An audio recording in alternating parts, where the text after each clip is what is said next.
You're broken, both of you, and I don't fix broken children." The words cut through the pristine silence of the Blackwood Industries Executive Daycare Center like shards of glass sharp enough to draw blood from hearts that had already bled too much. Nanny Jessica Monroe stood in the center of the rainbow-carpeted room, her designer handbag clutched against her chest like armor, her voice pitched loud enough for the entire 47th floor to hear her declaration of defeat. Those words, spoken with such casual cruelty, would shatter two small hearts and awaken something fierce in a single father who knew exactly what broken felt like. When Billionaire CEO Elena Blackwood's twin daughters had driven away their 11th nanny in 4 months, no one expected salvation to come from a night shift janitor pushing a cleaning cart. But sometimes the most profound healing happens in the quietest corners carved from wood and delivered with hands that speak louder than words. Marcus Chen paused outside the glass doors of the daycare, his maintenance card frozen mid-swipe, his breath catching in his throat as he witnessed the destruction happening inside.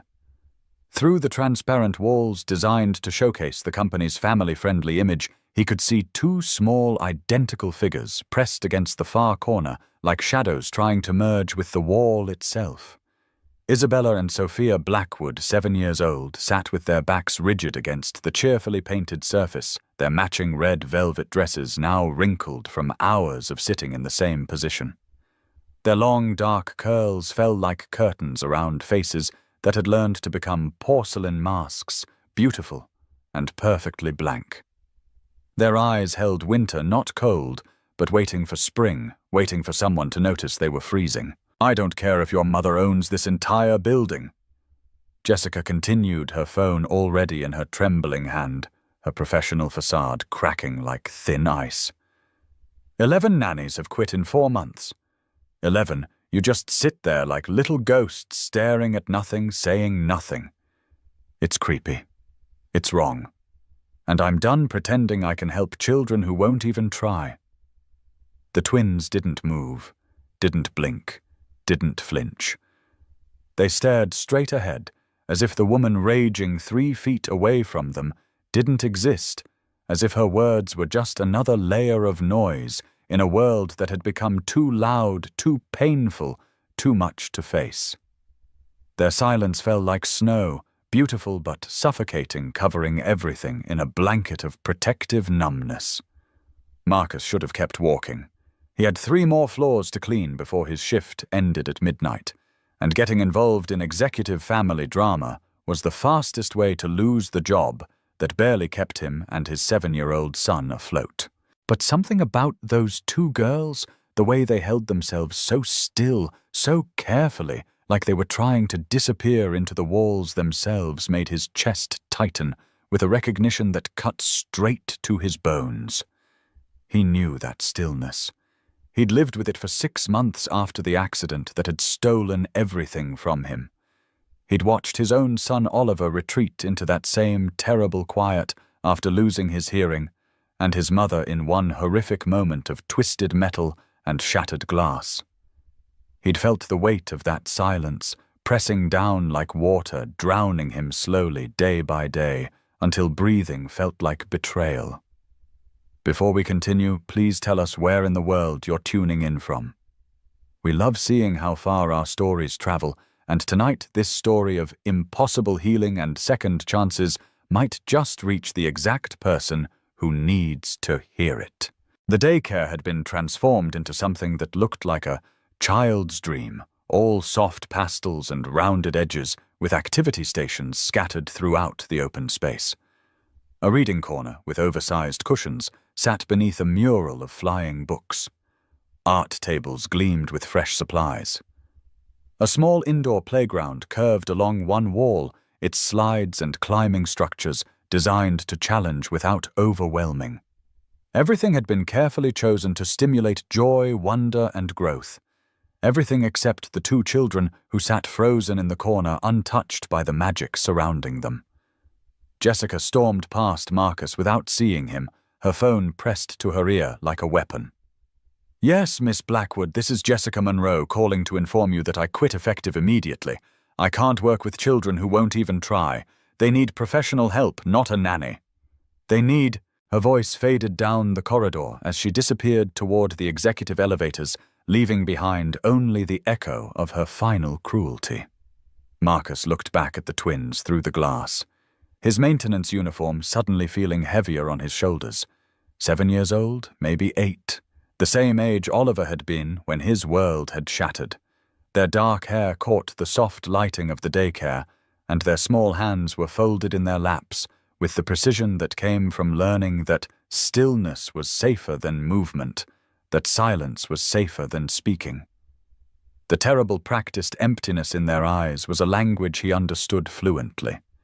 It was the same look Oliver had worn for months after the accident, when his son had decided the world was too loud, too painful, too much to face, even after the physical healing was complete. It was the look of children who had learned that disappearing was the only way to survive. He should walk away. He was just the janitor, invisible in his navy uniform, with Chen embroidered on the chest pocket, pushing a cart full of cleaning supplies through the after-hours silence of the corporate world. This wasn't his problem. These weren't his children. This wasn't his battle to fight. But as he stood there watching those two small figures sitting in their defensive crouch, Marcus felt something crack open in his chest, that familiar ache he'd carried for 4 years. The recognition of two souls who'd learned that disappearing was safer than being seen, that silence was safer than the risk of being heard and rejected.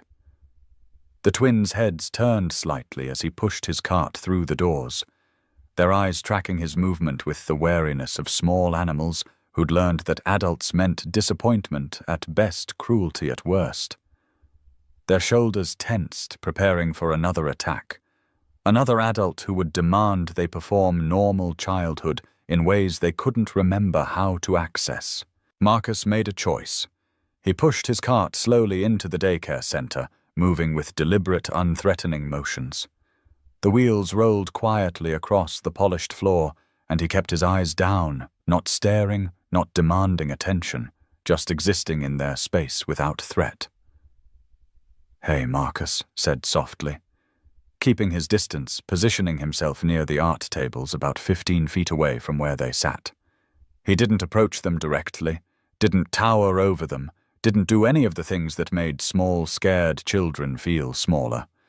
He made himself unthreatening, patient, present without being invasive. "I'm Marcus. I clean this building." His voice was low and steady, the same tone he used with Oliver when nightmares woke them both at 3 in the morning. "I heard what she said to you." No response. But their eyes, those dark, winter-waiting eyes, tracked his every movement now. He had their attention, even if their trust was still locked away behind walls built from too many disappointments. "She was wrong." Marcus continued, his voice carrying the weight of absolute truth. "You're not creepy. You're not wrong. You're not broken." He paused, letting the words settle in the space between them like seeds in fertile soil. "You're just scared. And that's okay. That's more than okay. That's human." One twin's fingers twitched, the smallest movement barely visible, but Marcus caught it. He'd learned something crucial in the years since Sarah's death, something that had taken him months of watching Oliver heal to understand. Sometimes the loudest communication happens in silence. Sometimes the most important conversations are the ones that never use words at all. "I'm not going to make you talk," Marcus said, settling his cart and slowly sitting down on the floor with his back against the opposite wall. "I'm not going to demand anything from you. I'm not going to try to fix you or change you or make you into something you're not ready to be.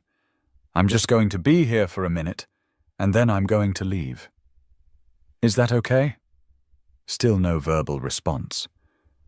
But something shifted in the air between them. Their shoulders lowered, just a fraction. Their breathing became slightly less shallow. Their grip on each other's hands loosened enough that he could see they were holding on to each other like lifelines in a storm. Marcus didn't stare at them. He just sat there, existing in their space, without judgment or expectation, letting them study him the way wild creatures study potential threats.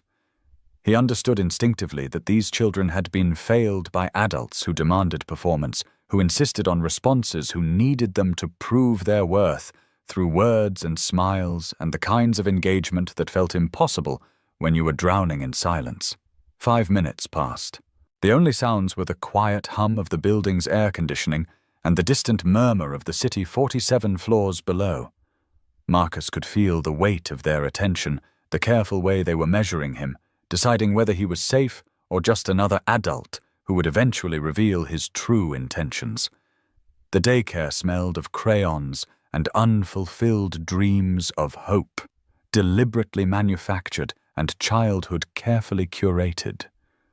The fluorescent lights buzzed overhead like trapped insects, and somewhere in the walls, the building itself hummed with the constant energy of a corporate empire that never truly slept.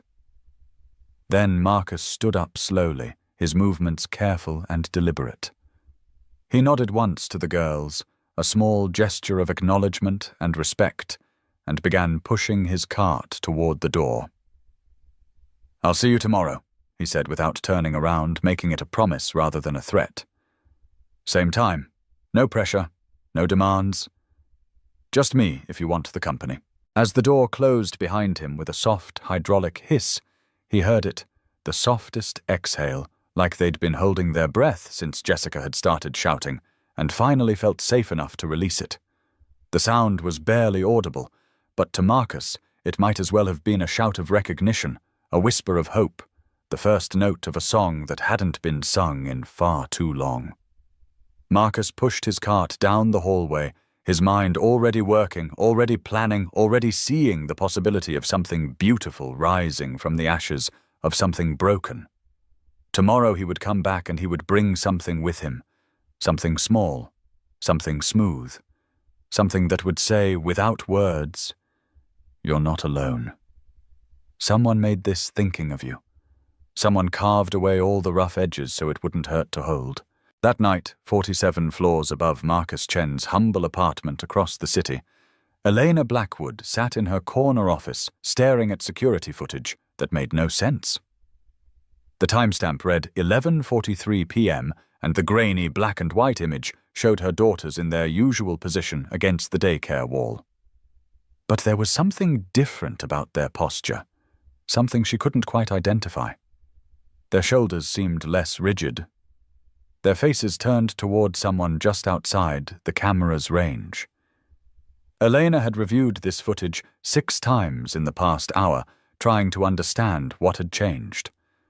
For months, the security recordings had shown the same heartbreaking tableau, Isabella and Sophia pressed against the wall like flowers wilting in shadow, while various caregivers either ignored them completely or tried increasingly desperate tactics to coax them into engagement.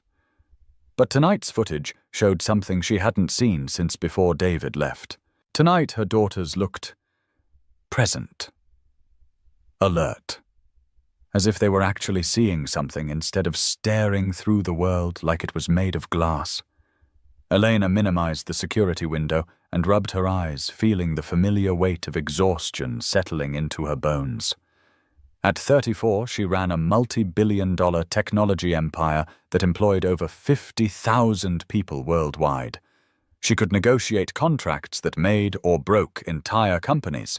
She could read market trends like other people read novels. She could make decisions that affected millions of lives with calm precision and unwavering confidence. But she couldn't help her own daughters speak. The irony wasn't lost on her that the woman who built her fortune on communication technologies, advanced AI systems that could translate dozens of languages in real-time neural networks, that could interpret human emotion through voice patterns, cutting-edge platforms that connected people across impossible distances, couldn't find a way to reach 2 7-year-old girls who lived in her own home. 11 nannies in 4 months. Each one had arrived with impressive credentials, stellar references, and absolute confidence that they could succeed where others had failed. Each one had left with some variation of the same frustrated declaration that children were impossible, unresponsive, potentially disturbed. Elena knew better. Isabella and Sophia weren't impossible. They were traumatized, and the trauma had a name, a face, a voice that still echoed through their penthouse apartment in the form of David's final words before he walked out. Forever, I didn't sign up for broken children. The selective mutism had begun gradually about 6 months before David left. First, Isabella stopped talking to strangers. Then Sophia followed suit. Then they stopped talking to their father. Then their teachers. Then everyone except each other, and even that communication had become increasingly rare, increasingly precious, increasingly fragile. David had grown impatient with their silence, frustrated by their withdrawal, angry that his perfect daughters, his matching accessories for corporate events and family photo shoots, had become something he couldn't control or showcase. His demands for them to act normal had only driven them deeper into their protective shell, until they'd learned that the safest response to any adult expectation was no response at all. When he finally left, he'd done it with the kind of calculated cruelty that only someone who'd never truly loved them could manage. You want them? Keep them. But I'm done pretending this is a family. Elena had watched her daughter's last remaining words disappear with their father's footsteps.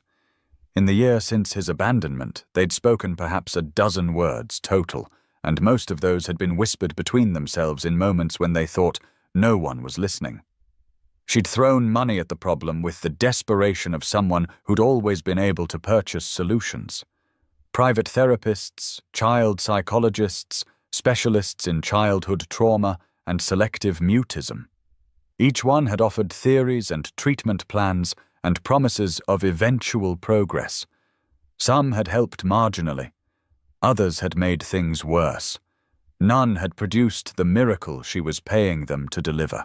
The worst part was seeing the judgment in their eyes, the subtle suggestions that perhaps the children's problems stemmed from having a mother who worked too much, who cared more about profit margins than bedtime stories, who'd somehow failed in the most fundamental ways to create the kind of home where children felt safe to use their voices. Elena knew there was truth in those accusations. She'd built her empire while Isabella and Sophia were infants working 18-hour days and traveling constantly, telling herself she was securing their future while missing the present moments that might have mattered more. She'd delegated their care to a succession of nannies, justifying her absence by pointing to the trust funds she was building, the legacy she was creating, the opportunities her success would provide.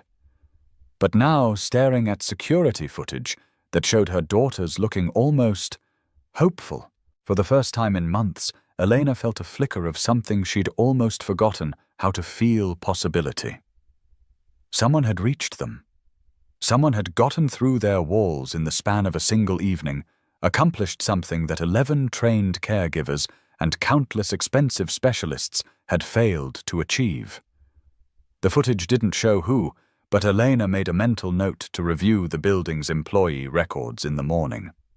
She closed the laptop and walked to the floor-to-ceiling windows that offered a panoramic view of the city. Somewhere out there in one of those thousands of glowing windows was the person who'd made her daughters look alive again. And tomorrow she was going to find out who they were.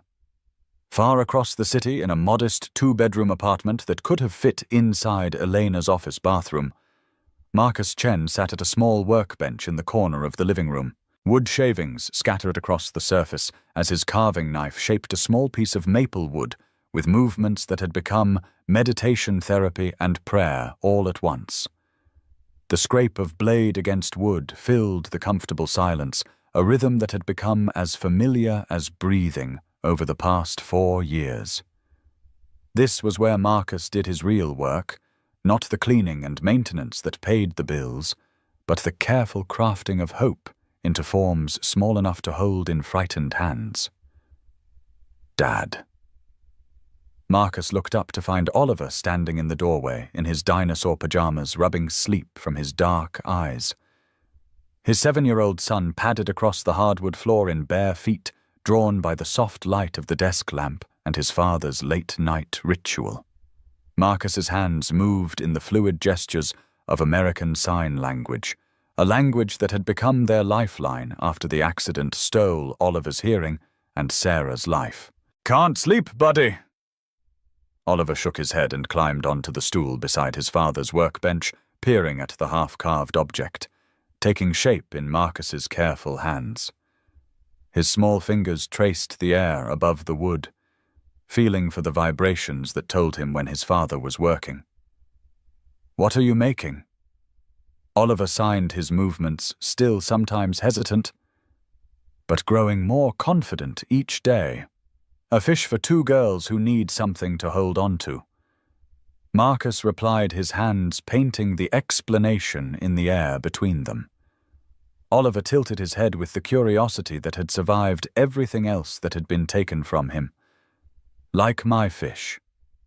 Marcus glanced at the small shelf above the workbench, where Oliver's fish sat among other carved treasures. The first thing Marcus had made 4 years ago, when his son had stopped communicating after the accident, when Oliver had retreated so far inside himself that Marcus had thought he'd lost him forever, along with Sarah. "Exactly like your fish Marcus signed, for children who are scared and need to know someone is thinking of them." Oliver climbed higher on his stool to get a better look at his father's work, watching the careful way the knife peeled away tiny curls of wood, revealing the smooth curve of a fish's body hidden inside the rough block of maple. His face was serious in the lamplight, processing something important. "Are they scared like I was?" Oliver signed after a moment, his small hands moving with the gravity of someone who understood fear in ways no 7-year-old should have to. "Yes, very scared," Marcus replied honestly. Oliver deserved honesty about pain and healing, and the way broken things could be made beautiful again. "Scared like you were, scared like I was." Marcus set down his knife and looked at his son. This brave, beautiful boy who'd lost his hearing, lost his mother, lost his whole world in one terrible moment on a rainy Tuesday afternoon, and somehow found his way back to joy.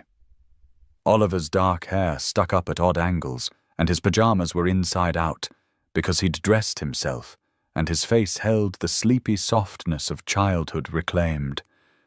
"You should give them the fish tomorrow." Oliver signed, his expression serious but hopeful. "It helped me." That's the plan Marcus signed back, his heart swelling with pride at his son's instinctive compassion. They sat together in the quiet apartment, father and son carving hope into wood, while the city hummed around them. The apartment was small but warm, filled with evidence of their careful rebuilding. Oliver's artwork covering the refrigerator books in both print and braille, scattered on every surface family photos that stopped abruptly 4 years ago, and then slowly resumed with just the 2 of them learning to smile again. Dad Oliver's hands moved hesitantly in the lamplight. "Do you think they'll get better? Like I did?" Marcus considered the question carefully. Oliver's healing had been slow, imperfect, marked by setbacks and breakthroughs in equal measure. There were still nights when nightmares woke them both, still moments when the world felt too big and too dangerous for a little boy who'd learned that everything safe could disappear in an instant. But there were also mornings filled with laughter, afternoons spent building elaborate Lego Cities evenings, when Oliver's face glowed with the simple joy of being 7 years old and loved. "I think they're going to be exactly who they're meant to be." Marcus signed finally. "Just like you are, just like we all are when someone loves us enough to be patient while we figure it out." Oliver nodded solemnly, then yawned wide enough to make his father smile. "I'm going to dream about fish tonight," he signed. "Good dreams about fish, Marcus signed back. Fish that swim in warm water and never get lost. After Oliver padded back to bed, Marcus returned to his carving. 3 hours until his work shift ended, and this fish needed to be perfect. 3 hours of sanding until it felt like comfort in solid form, until every edge was rounded and soft, until it carried the weight of intention without the burden of expectation. His phone buzzed on the workbench. A text from his supervisor. "Chen, need you to cover extra hours tomorrow. Peterson called in sick. Time and a half." Marcus stared at the message, calculating quickly. The overtime would help with Oliver's upcoming audiologist appointment, but it would also mean less time for the slow, careful work of building trust with 2 frightened children. He typed back, "I'll take it, but I need to keep my regular evening maintenance schedule." The response came immediately. "Whatever works, just get the building clean." Marcus smiled and returned to his carving. Tomorrow evening, he would go back to the 47th floor, and he would leave a gift for Isabella and Sophia Blackwood. A small wooden fish that would say, without words, what their father had failed to say, what 11 nannies had failed to understand what their mother was still learning to believe. You are not broken. You are not wrong. You are not too much or too little or too anything except exactly perfectly yourselves. And that is enough. That has always been enough. The next morning brought the kind of November drizzle that made Seattle feel like the inside of a grey wool sweater, soft and enveloping and slightly suffocating. Marcus dropped Oliver at Roosevelt Elementary, watching through the chain-link fence as his son joined his friends in the covered play area, their hands flying in animated sign language conversations that looked like birds dancing in the air. Oliver had found his tribe among the other children in the deaf and hard-of-hearing program, and watching him laugh silently with kids who understood, his world never failed to fill Marcus with grateful amazement. 4 years ago, he'd feared Oliver would never connect with anyone again. Now his son had friends who included him completely, teachers who saw his potential rather than his limitations, and a confidence that had been rebuilt piece by careful piece. From Roosevelt, Marcus drove across town to his day job at Peninsula Construction, where he spent 8 hours hanging drywall and pretending to listen when his co-workers complained about ungrateful wives and expensive children and the general burden of family life. He nodded in the right places, laughed at their jokes, and never mentioned that he would give anything. His tools, his truck, his right arm to have Sarah back for just one more day of ordinary complaints and expensive love. The construction work was steady, physical, mindless in the way that let his thoughts wander to more important things. Today those thoughts kept circling back to Isabella and Sophia Blackwood, to the way they'd held themselves so perfectly still, so carefully protected in that corner of the daycare center. Marcus understood protective stillness. He'd lived it himself in the months after the accident, when moving through the world felt like walking through broken glass when every interaction carried the risk of someone asking how he was doing in a tone that demanded honesty he wasn't ready to give. He'd learned to minimize himself, to speak only when spoken to exist in the spaces between other people's attention. Oliver had taught him about selective silence too, about the way children retreated into themselves when the world became too loud, too demanding, too much to process safely. For 6 months after the accident, his son had stopped signing, stopped trying to communicate at all, living in a bubble of protective quiet that scared Marcus more than the hearing loss itself. The breakthrough had come through something small and smooth and deliberately crafted. Marcus had started carving wooden animals, leaving them on Oliver's nightstand, without explanation or expectation. First a fish, because fish swim in quiet currents and never have to worry about sound. Then a turtle, because turtles carry their homes wherever they go. Then a bird, because even birds that can't sing are still beautiful, still worthy of love. Oliver had collected them silently for weeks before finally picking up the fish one morning and holding it tight against his chest.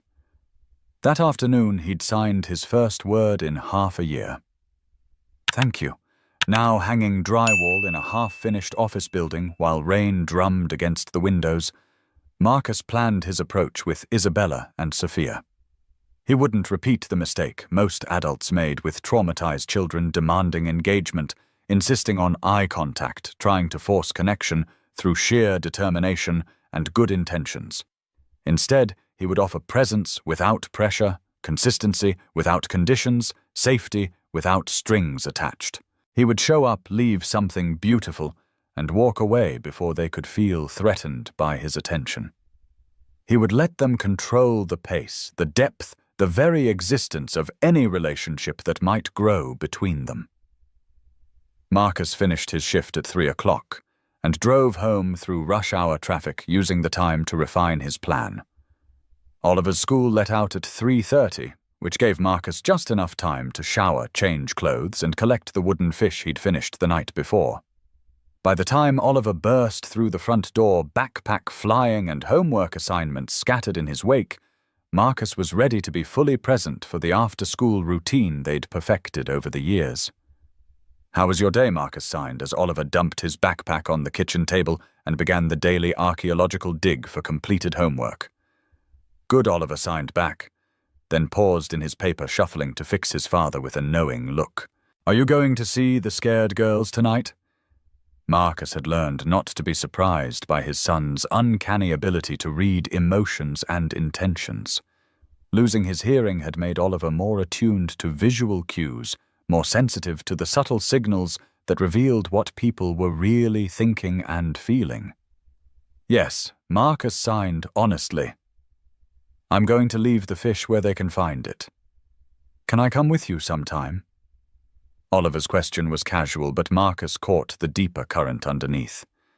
His son understood loneliness and fear in ways most children didn't, and he'd developed a fierce, protective instinct for others who were struggling. Maybe Marcus signed, but first I need to make sure they feel safe. Sometimes scared children need to trust one person before they can trust two. Oliver nodded seriously, then brightened. "I could make them something too. Maybe a turtles are brave because they carry their homes everywhere." Marcus felt his heart crack open with pride and love. "I think that would be perfect." They spent the afternoon at the kitchen table, Oliver working on homework while Marcus prepared dinner and mentally rehearsed the evening ahead. At 6 o'clock, Marcus left for his night shift at Blackwood Industries, carrying the wooden fish in his jacket pocket like a talisman, a prayer carved into maple and sanded smooth with intention. The Blackwood building rose 73 stories into the Seattle skyline, a monument to technological innovation and corporate success that housed everything from research labs to executive offices to the kind of daycare center that cost more per month than most people's rent. Marcus had been cleaning this building for 2 years, moving through its corridors like a ghost, invisible to the executives and managers who worked here during regular business hours. He started his shift on the ground floor and worked his way up carefully, emptying trash bins, mopping floors, cleaning bathrooms, restocking supplies. The building at night was a different creature than during the day, quieter, more peaceful, filled with the kind of echoing silence that let thoughts settle and plans take shape. At 11:30 p.m., Marcus finally reached the 47th floor. His hands were steady as he swiped his maintenance card and pushed his cart through the executive corridors toward the daycare center. The overhead lights had been dimmed to their night setting, casting everything in soft shadows that made the space feel intimate, protective, safe. The daycare center was empty, of course, but Marcus could still feel the echo of pain that had filled this room the night before, the memory of Jessica's cruel words hanging in the air like smoke. He pushed his cart to the corner where Isabella and Sophia had sat, and slowly, carefully, he knelt on the carpet. The wooden fish felt warm in his palm, smooth and perfect and deliberately crafted. Marcus had carved it with the same love he'd put into Oliver's first fish, the same patient attention to detail, the same faith that small gestures could carry enormous meaning when they came from the right place. He placed the fish on the carpet near the wall, positioning it carefully so it would be visible, but not obvious, a gift rather than a demand for attention. The wood grain caught the soft light from the hallway, and for a moment the fish almost looked like it was swimming through shadows. Marcus stood slowly, collected his cart, and walked toward the door. As he reached the threshold, he turned back for one last look at the small wooden offering sitting alone in the corner. Tomorrow evening he would return to see if his gift had been accepted. If it had been ignored, he would try again with something different. If it had been hidden away, he would know that somewhere inside those carefully guarded hearts, Isabella and Sophia Blackwood were ready to believe that someone saw them as worthy of beauty, worthy of care, worthy of the kind of love that expected nothing in return. He finished cleaning the 47th floor and moved on to 48, but his mind stayed in that daycare corner, imagining two small girls discovering a wooden fish in the morning light, holding something smooth and warm and deliberately made for them, feeling for the first time in months that someone in the world was thinking of them with kindness. The elevator carried him down through the sleeping building, past floors of darkened offices and silent conference rooms, past the monuments to success and ambition that filled this tower of corporate achievement. But Marcus was thinking about something much smaller and infinitely more important, the moment tomorrow evening when he would return to see if his first small seed of trust had found fertile ground in which to grow. Outside November, rain continued its patient work against the windows, washing the city clean, preparing the ground for whatever might bloom in the space between one lonely night and another. The wooden fish disappeared. Marcus discovered this at 11:43 p.m. the following evening, when he returned to the daycare center with a cloth and glass cleaner, prepared to maintain the pretense of routine maintenance while secretly checking on his gift.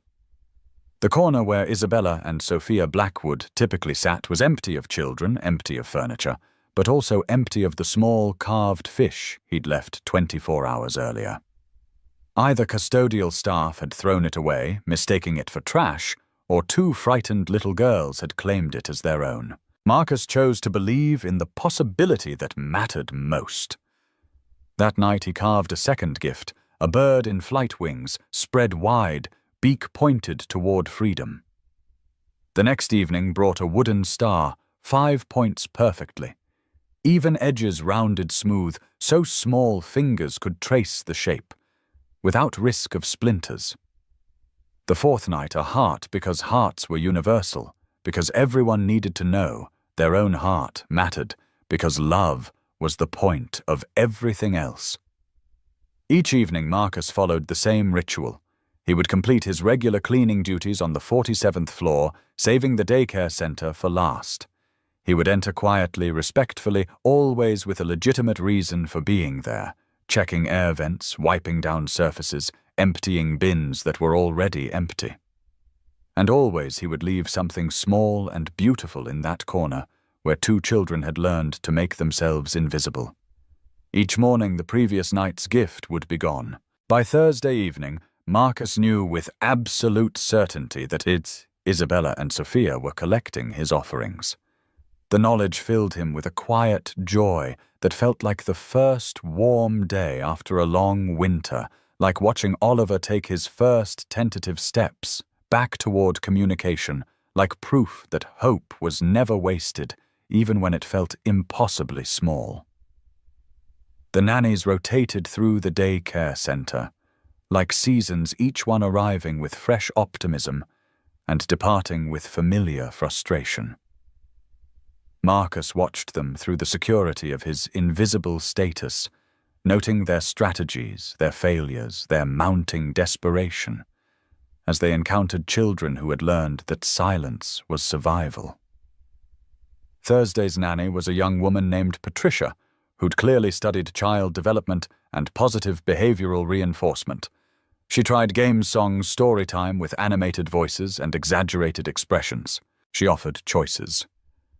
Would you like to paint with blue or red? Should we read about dinosaurs or princesses? She maintained cheerful patience in the face of complete non-response, but Marcus could see the cracks forming in her professional composure by mid-afternoon.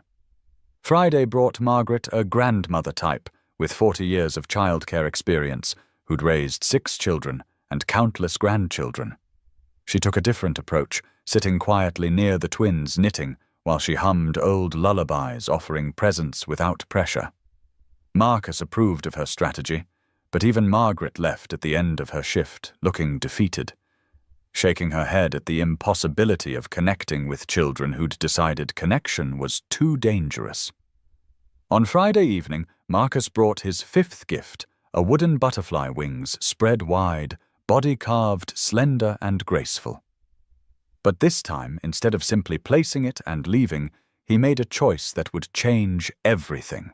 The twins were in their usual position when he entered the daycare at 11:35 p.m., backs against the wall, knees drawn up, faces carefully blank.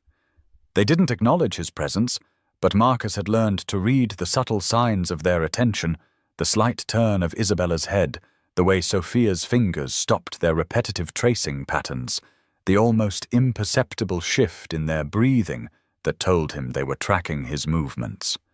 Marcus pulled out the carved butterfly and knelt down near their corner, but instead of placing it on the floor and walking away, he held it in his palm and lifted his hands.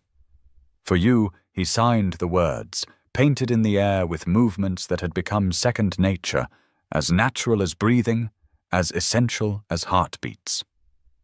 Both girls went completely still. Their eyes locked on his moving hands with laser focus, their mouths opening slightly in shock. For one suspended moment, the daycare center felt like a church, like a courtroom, like the edge of a cliff where everything could change with a single step forward or backward.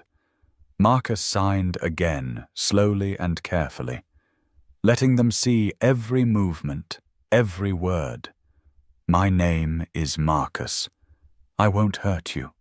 You don't have to talk. Isabella's eyes filled with something Marcus hadn't expected to see recognition. Not just of sign language, but of kindness, of patience, of an adult who was offering communication without demanding performance. Beside her, Sophia's rigid posture softened fractionally, her death grip on her sister's hand, loosening enough to allow blood flow. Marcus placed the wooden butterfly on the floor between them and moved to his usual spot against the opposite wall. But instead of beginning his cleaning routine, he simply sat, existing in their space, with the kind of patient presence that asked for nothing and offered everything. 10 minutes of silence stretched between them, but it wasn't empty silence anymore. It was full of possibility, weighted with the kind of attention that transforms strangers into something more. Something safer. Something worth trusting. Finally, Marcus stood, nodded once to both girls, and began collecting his cleaning supplies. As he reached the door, he turned back and signed a simple goodbye, then left them alone with their newest treasure and the revolutionary knowledge that someone in their world spoke a language they could understand. Saturday and Sunday passed without opportunities for contact. The daycare center closed on weekends, and Marcus used the time to plan his next careful steps. Oliver helped offering suggestions for future carvings and asking endless questions about the scared sisters, as he'd begun calling them. "Do they know you have a deaf son?" Oliver signed over Saturday morning pancakes. "Not yet," Marcus replied, "but maybe soon." "I think they'd like me," Oliver said, with the matter-of-fact confidence of a 7-year-old who'd never met a person he couldn't eventually befriend. Scared kids understand each other. Monday evening, Marcus brought a wooden moon carved with a face that looked peaceful rather than lonely, surrounded by tiny stars etched into the surface. This time when he entered the daycare center, both twins turned toward him immediately, their attention focused and expectant. He knelt in the center of the room, placing the moon between them and himself, then began to sign a story. His hands painted pictures in the air, telling them about a moon that watched over all the children in the world, especially the ones who were scared, especially the ones who'd forgotten how to speak. The moon never demands anything. Marcus signed his movements fluid and expressive. It just shines quietly in the dark, letting everyone know they're not alone. Sometimes children look up and make wishes on moonlight. Sometimes they just look up and feel less afraid. The moon doesn't mind either way. The moon just loves. Isabella and Sophia watched every gesture, mesmerized by the story unfolding in silence, by the way Marcus's hands could create meaning without sound, beauty without noise, connection without the terrifying vulnerability of voice. When the story ended, Marcus placed the wooden moon on the floor and left without another word. But as the door closed behind him, he thought he heard something new, the softest rustle of movement. Two small shapes shifting closer to claim their gift, their trust growing by increments so small they were barely measurable, but accumulating toward something that might eventually bloom into healing. Tuesday brought the seventh gift. A wooden owl, wise eyes carved with infinite patience, wings folded in protective stillness. When Marcus entered the daycare that evening, his breath caught in his chest.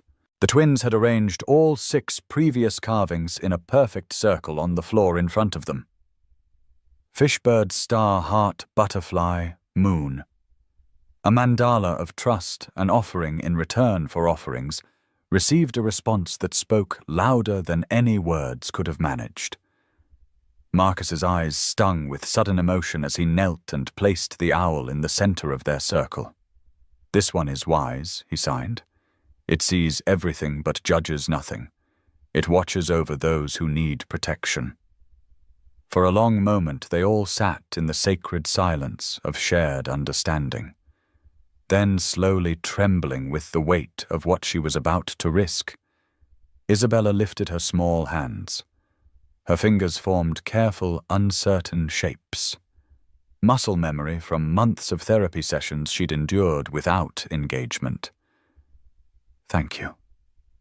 Marcus kept his face calm even as joy exploded through his chest, like fireworks, like spring rain, like the first glimpse of Oliver's smile after months of grief-stricken silence. He signed back with infinite gentleness. "You're welcome. What's your name?" Isabella's hands moved again, spelling out each letter with deliberate precision. Isabella.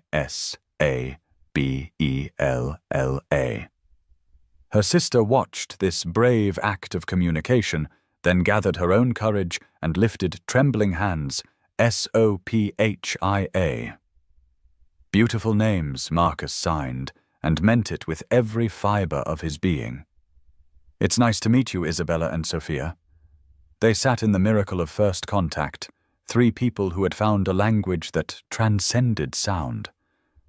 A way of connecting that felt safe enough for children who'd learned that words could be weapons that speaking was risking, that silence was the only reliable protection. Finally, Isabella's hands moved in a question that nearly broke Marcus's heart. "Why do you talk with your hands?" "My son can't hear," Marcus replied. "So we talk like this at home. Do you like talking this way?" Both girls nodded enthusiastically, their faces more animated than they'd been in months. Sophia's hands joined the conversation. "People don't make us use our mouths when we talk like this."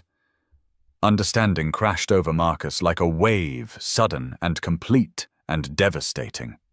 Everyone wanted them to speak, to use their voices to perform normal childhood for adults who needed that performance to feel successful, effective, worthy of their paychecks, and professional pride. But sign language let them communicate without that pressure, without the expectation of vocal engagement that felt impossible when your throat closed with anxiety and your tongue felt too heavy for words.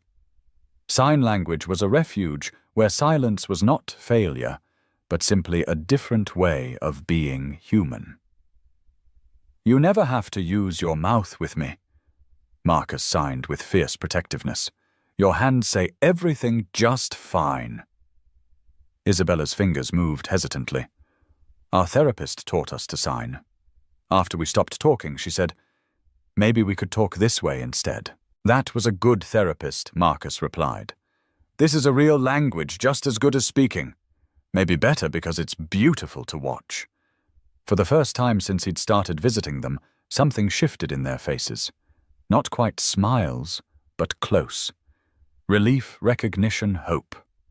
The beginning of something that might eventually grow into trust, into healing, into the knowledge that they were worthy of patience, worthy of understanding, worthy of love, that didn't demand they change themselves to earn it. After that 7th evening, Marcus knew they had crossed a line from which there would be no return. Isabella and Sophia Blackwood had chosen to trust him with their carefully guarded voices, their secret language, their protected hearts. And he would spend every day for the rest of his life proving worthy of that trust. The conversations that followed were like watching flowers bloom in time-lapse photography each evening, revealing new petals of trust, new colors of personality that had been hidden beneath layers of protective silence. Isabella Marcus learned was the older twin by 17 minutes and took that responsibility seriously. She was cautious in her communications, thoughtful about each sign, protective of her sister, in ways that spoke to trauma too deep for words. Her questions came carefully. "Do you really have a son? Is he sad about not hearing? Does he have friends?" Sophia was more impulsive, her hands moving in quick bursts of curiosity. "What's your favorite color? Do you like dinosaurs? Can you teach us more signs?" She had an artist's eye for detail, noticing the grain patterns in each wooden carving, arranging them in different configurations, like a constantly evolving sculpture. By the end of the 2nd week, their evening sessions had developed a ritual. Marcus would arrive at 11:30, complete his legitimate cleaning duties, then sit with the twins for 30 minutes of pure communication. They would share the day's small adventures, Isabella getting a gold star on her silent artwork, Sophia successfully completing a puzzle during morning activities, Marcus describing Oliver's latest Lego masterpiece, or his own satisfaction at fixing a broken elevator on the 32nd floor. It was during their 3rd week that the twins began sharing their deeper truths, the stories that explained their careful withdrawal from the speaking world. "Our daddy used to yell a lot." Isabella signed one evening, her small hands moving with the matter-of-fact delivery that children used for their most painful revelations. "He got mad when we didn't act right, when we were too loud or too quiet or too anything." Sophia added her own piece of the puzzle. "One day he left and never came back." She paused, then continued with devastating honesty. "We decided together to stop talking. Words only made people angry." Marcus felt something crack and rebuild in his chest fury at David Blackwood's cruelty mixed with admiration for these children's survival instincts. They had chosen silence as self-protection, intuiting that their voices were safer locked away than offered to adults who might use them as ammunition for disappointment. "Not all words make people angry," Marcus signed carefully. "And silence is okay too. You get to choose how you communicate. Always. No one else gets to decide that for you." "Why are you nice to us?" Isabella asked, and the question carried years of adult disappointment of professionals who'd treated them like problems to be solved rather than people to be understood. Marcus thought about Oliver, about Sarah, about the accident that had shattered their lives 4 years ago. He thought about the long months of guilt and grief when he'd questioned every choice, every word, every moment that had led to that intersection where their family had been broken apart by twisted metal and impossible physics. A stupid argument about groceries while Sarah was driving. Another car swerving into their lane because the driver was texting. The terrible sound of impact that would echo in Marcus's dreams for the rest of his life. Sarah gone instantly.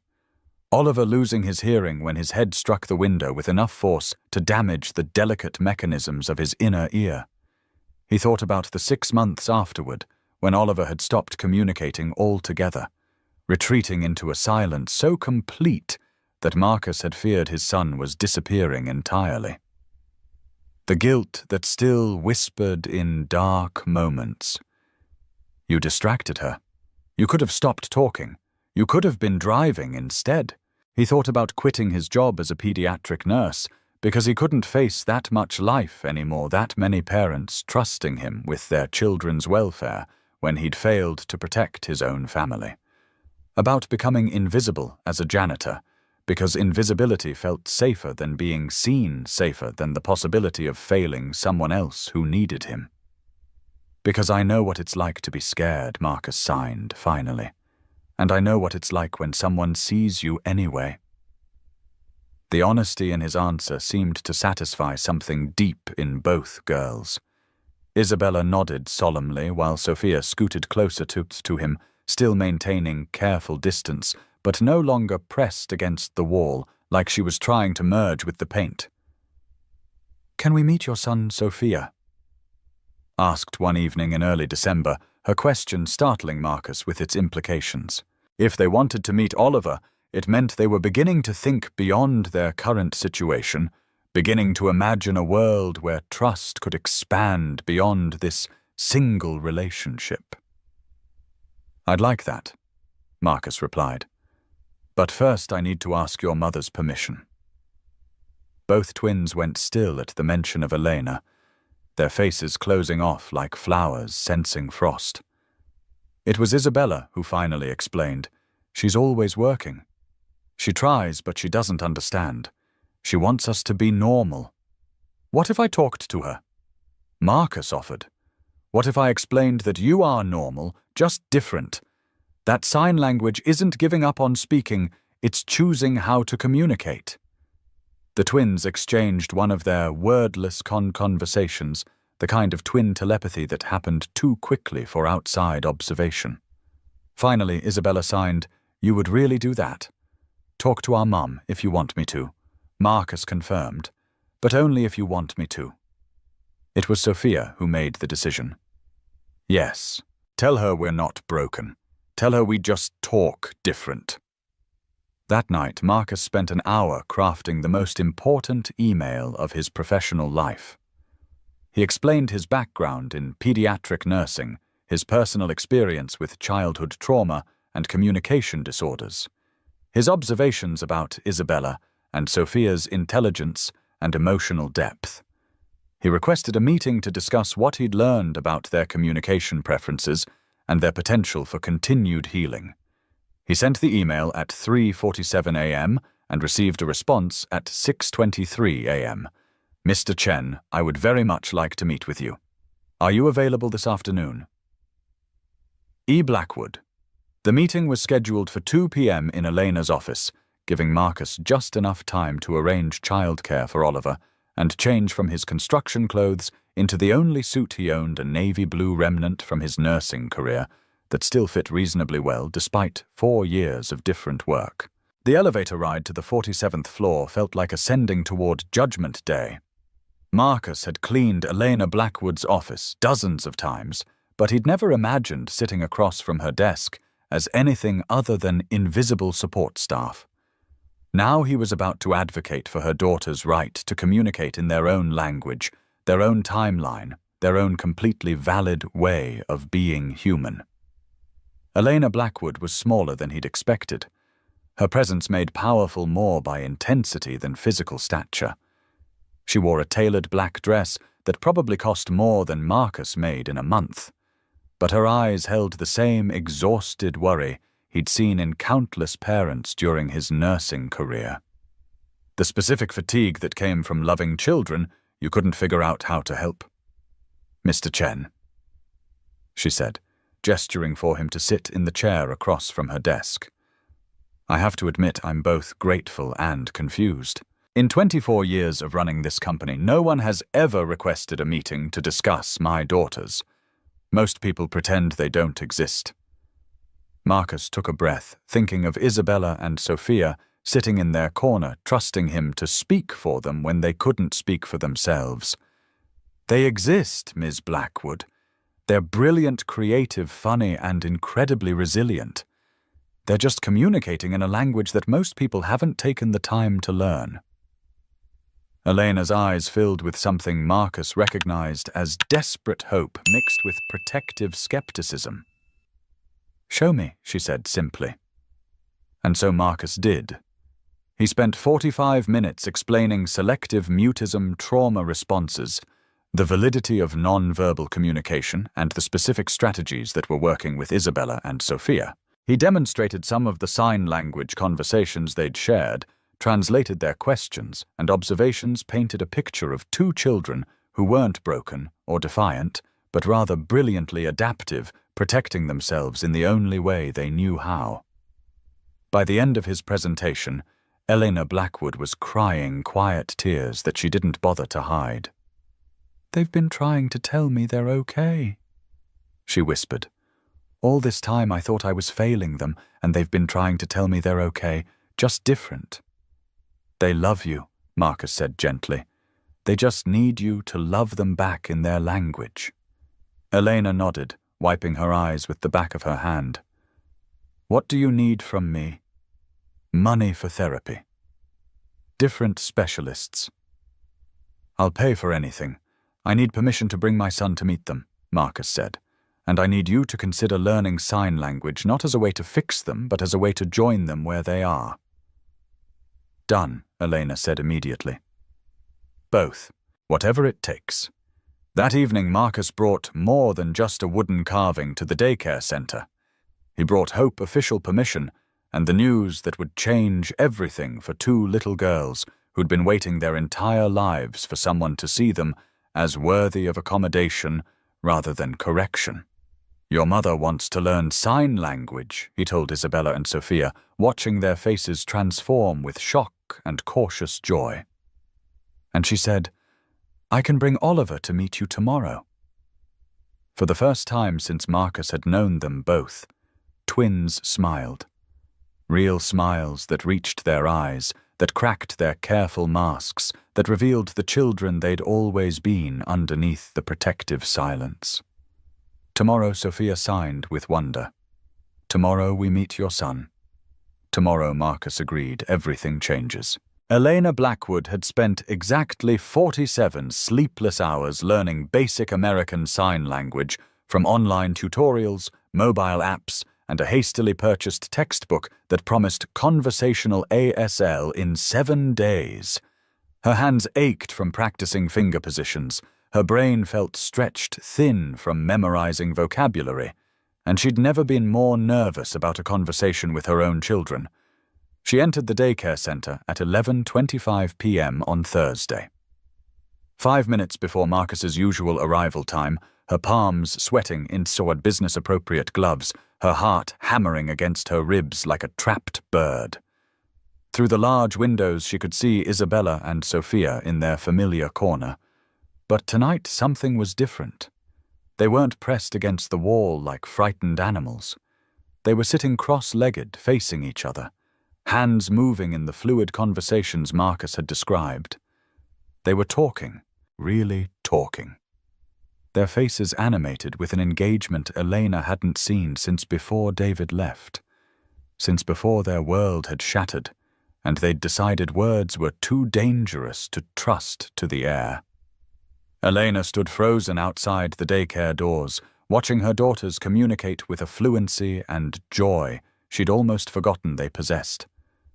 Their hands painted pictures in the air, told stories, asked questions, shared the kinds of silly observations that normal 7-year-olds found endlessly fascinating. They were being children. They were being themselves.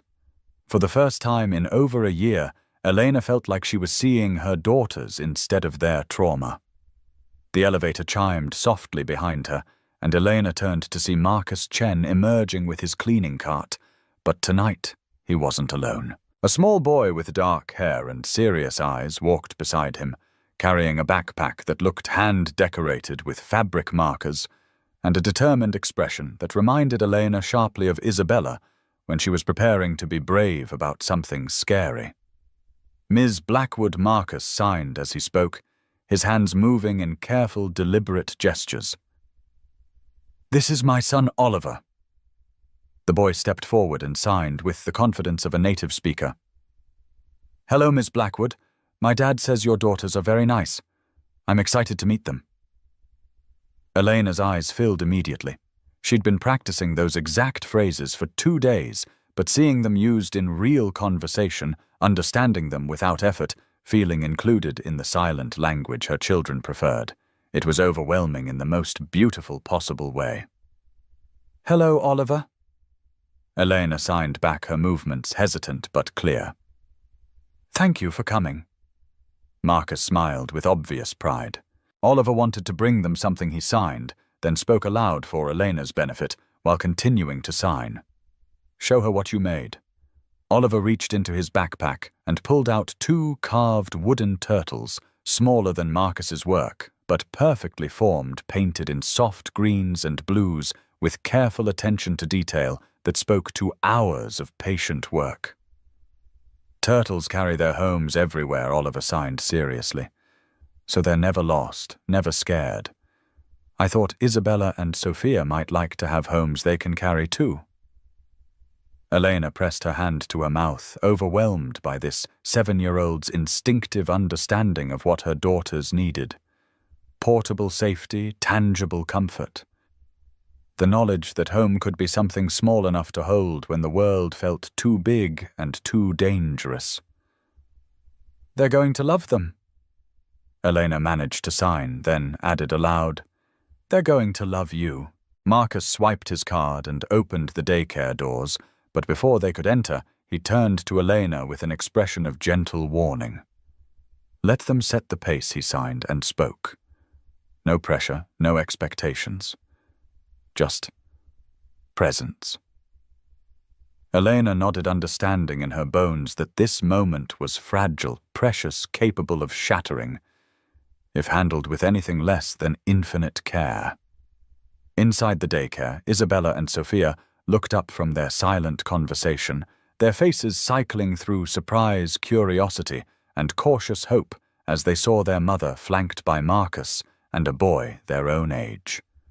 Elena watched her daughters process this unprecedented situation, their mother in their safe space, with the man who'd become their trusted friend, accompanied by a child who might understand their world in ways adults couldn't.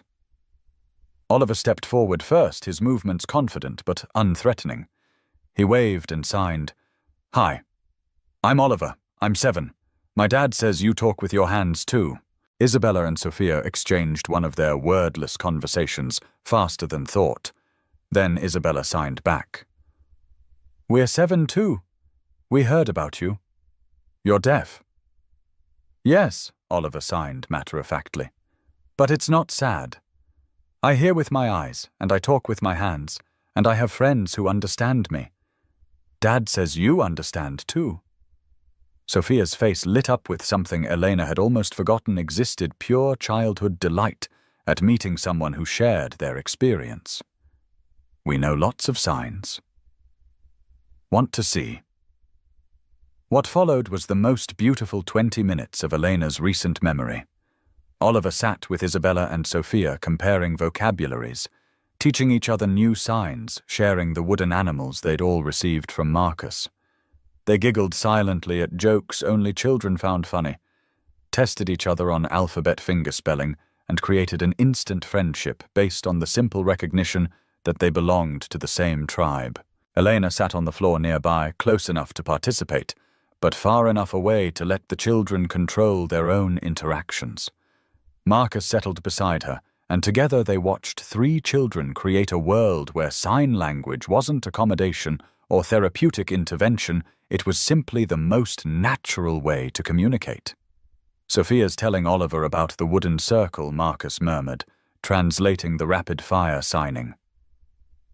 "How they arranged your gifts like a prayer wheel." My gifts? Elena asked, confused. Marcus smiled. I've been leaving them small carvings each evening, a way to show them someone was thinking of them with kindness. Elena felt something shift in her chest, a loosening of guilt she'd carried for months. You've been parenting them, when I couldn't figure out how. I've been seeing them, Marcus corrected gently. There's a difference. Elena watched Isabella show Oliver the wooden fish, the first gift Marcus had left, and saw her daughter's face glow with pride at having something beautiful to share. I used to know how to see them, Elena whispered, before everything got so complicated. They're still the same children, Marcus said. They just needed someone to meet them where they are instead of where we think they should be. Across the room, Oliver was signing something that made both twins collapse in silent laughter, their bodies shaking with mirth, their faces radiant with joy. Elena felt tears she hadn't known she was holding spill down her cheeks. I've been so afraid, she admitted. Afraid I'd broken them somehow. Afraid I'd chosen work over family so often that I'd lost them completely. Look at them, Marcus said softly. Do they look broken? Elena looked. Really looked. Isabella was teaching Oliver a complex sign sequence. Her hands moving with patient precision, her expression focused and kind. Sophia was arranging the wooden carvings in a new pattern, including Oliver in the creative process, her face animated with ideas and possibilities. They looked whole. They looked happy. They looked like children who knew they were loved, even if that love had sometimes been expressed imperfectly, even if it had taken time to find the right language. They're not broken. Elena whispered the words, feeling like confession, like revelation, like the first prayer she'd offered in years. They're just them. They're perfect, Marcus agreed, exactly as they are. Elena turned to study Marcus's profile in the soft light from the hallway. This man who cleaned her building, who earned in a year what she spent on corporate lunches, who had somehow succeeded in reaching her children when armies of expensive specialists had failed. Why, she asked. Why did you care enough to try? Marcus was quiet for a moment, watching Oliver demonstrate fingerspelling to the twins.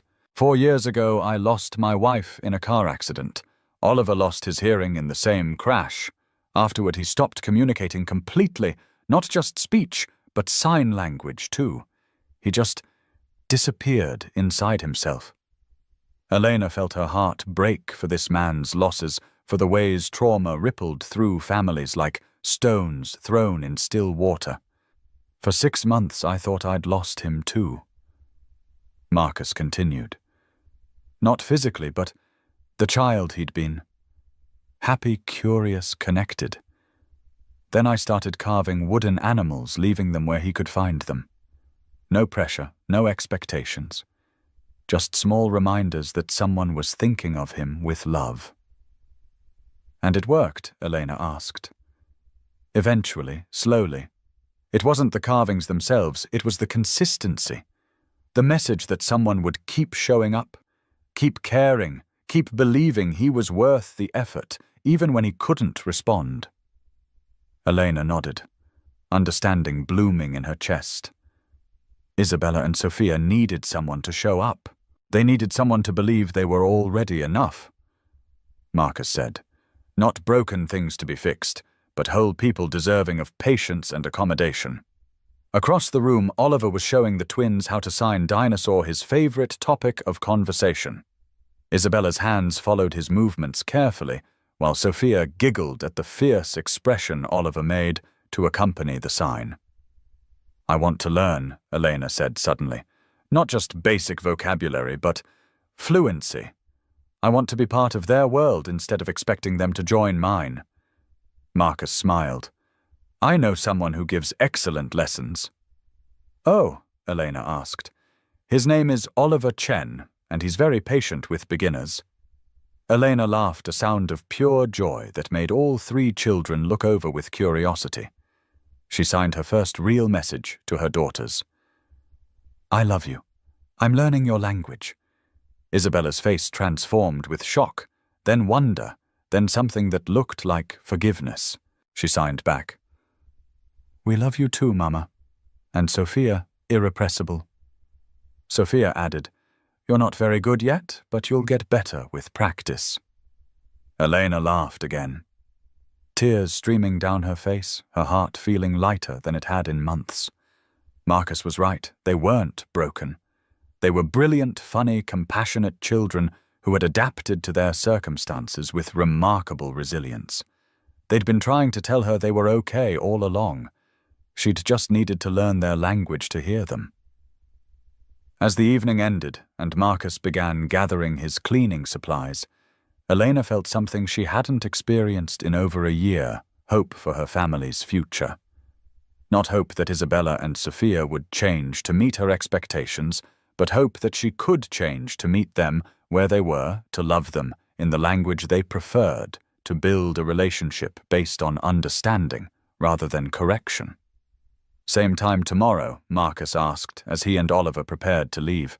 Elena looked at her daughters who were still glowing with the joy of successful communication, of feeling seen and understood and accepted exactly as they were. Same time tomorrow, Elena agreed. And every day after that for as long as you're willing to teach us. Marcus smiled. It would be our honor. As the Chen family departed, and Elena prepared to take Isabella and Sophia home, her daughters signed a message that would echo in her heart for weeks to come. Thank you for learning our words, Mama. Now we can really talk to you. Elena signed back, her movements still clumsy, but her meaning crystal clear. I should have learned sooner. But I'm here now and I'm not going anywhere. For the first time in over a year, the Blackwood family went home together, speaking the same language. And for the first time in months, Elena believed they might actually be okay. 1. The transformation didn't happen overnight, but it happened like spring, slowly, then suddenly, then everywhere at once. Within 2 weeks of that first family meeting in the daycare center, evening sessions had become the highlight of everyone's day. Marcus would arrive at 11:30 with Oliver. Elena would join them after finishing her work, and together they would sit in a circle on the daycare floor, 3 adults and 3 children, learning to be a family in a language made of gestures, patience, and hope. Isabella and Sophia bloomed under this consistent attention. Their signing became more confident, more elaborate, more joyful. They began incorporating spoken words occasionally, not because anyone demanded it, but because they wanted to, because they felt safe enough to experiment with sound again. Their voices, when they chose to use them, were soft and slightly rusty from disuse, but achingly beautiful to the adults who had wondered if they would ever hear them again. Oliver thrived in his role as big brother and language teacher. He was infinitely patient with Elena's clumsy finger spelling, generous with praise, when Isabella attempted new vocabulary, and protective of Sophia. When she got frustrated with complex grammar, the twins in turn became his fiercest advocates, teaching him their own invented signs for concepts ASL didn't cover, including him in every game, every joke, every whispered conspiracy. Elena discovered that learning sign language was like learning to see her daughters for the first time. Every conversation revealed new depths to their personalities, new evidence of their intelligence, new proof that their silence had been protection rather than defiance. Isabella, she learned, was a natural storyteller, weaving elaborate tales with her hands about brave princesses and helpful dragons. Sophia was a philosopher asking questions that made adults pause and think, why do people think talking with mouths is more important than talking with hands? Marcus found himself looking forward to these evening sessions with an intensity that surprised him. Not just because he was witnessing Isabella and Sophia's healing, but because of the way Elena's face lit up when she successfully communicated with her daughters, the way she laughed when Oliver corrected her grammar with 7-year-old seriousness, the way she looked at Marcus with gratitude so profound it made his chest ache with feelings he'd thought died with Sarah. 3 weeks into their new routine, Elena asked a question that changed everything. Marcus, would you and Oliver like to join us for dinner sometime? At our home, I mean. The girls have been asking. The invitation was casual, almost offhand, but Marcus caught the deeper current underneath. Elena Blackwood, one of the most powerful women in the city, was inviting a janitor and his son into her personal space, her private life, her carefully guarded world. It was an act of trust that spoke louder than any words could manage. We'd like that very much, Marcus replied, his heart hammering against his ribs like it had forgotten how to beat normally. The Blackwood penthouse was everything Marcus had expected, and nothing like he'd imagined. Yes, it was enormous with floor-to-ceiling windows offering panoramic views of Elliott Bay and the Olympic Mountains. Yes, it was decorated with the kind of art and furniture that probably cost more than most people's annual salaries. But it was also unmistakably a home where children lived and played and made messes and felt loved. Isabella and Sophia's artwork covered the refrigerator in the gourmet kitchen. Family photos carefully curated to exclude David lined the mantelpiece in the living room. The dining room table bore the scars of homework sessions and craft projects, evidence of a mother who had chosen accessibility over perfection when it came to shared family space. I can't actually cook, Elena confessed as she bustled around the kitchen, pulling ingredients from the refrigerator with the determination of someone attempting a feat slightly beyond their skill level. I mean, I can order takeout like a champion, but actual food preparation is outside my wheelhouse. Marcus rolled up his sleeves. I can cook, he said simply. Oliver and I have been figuring it out together for 4 years.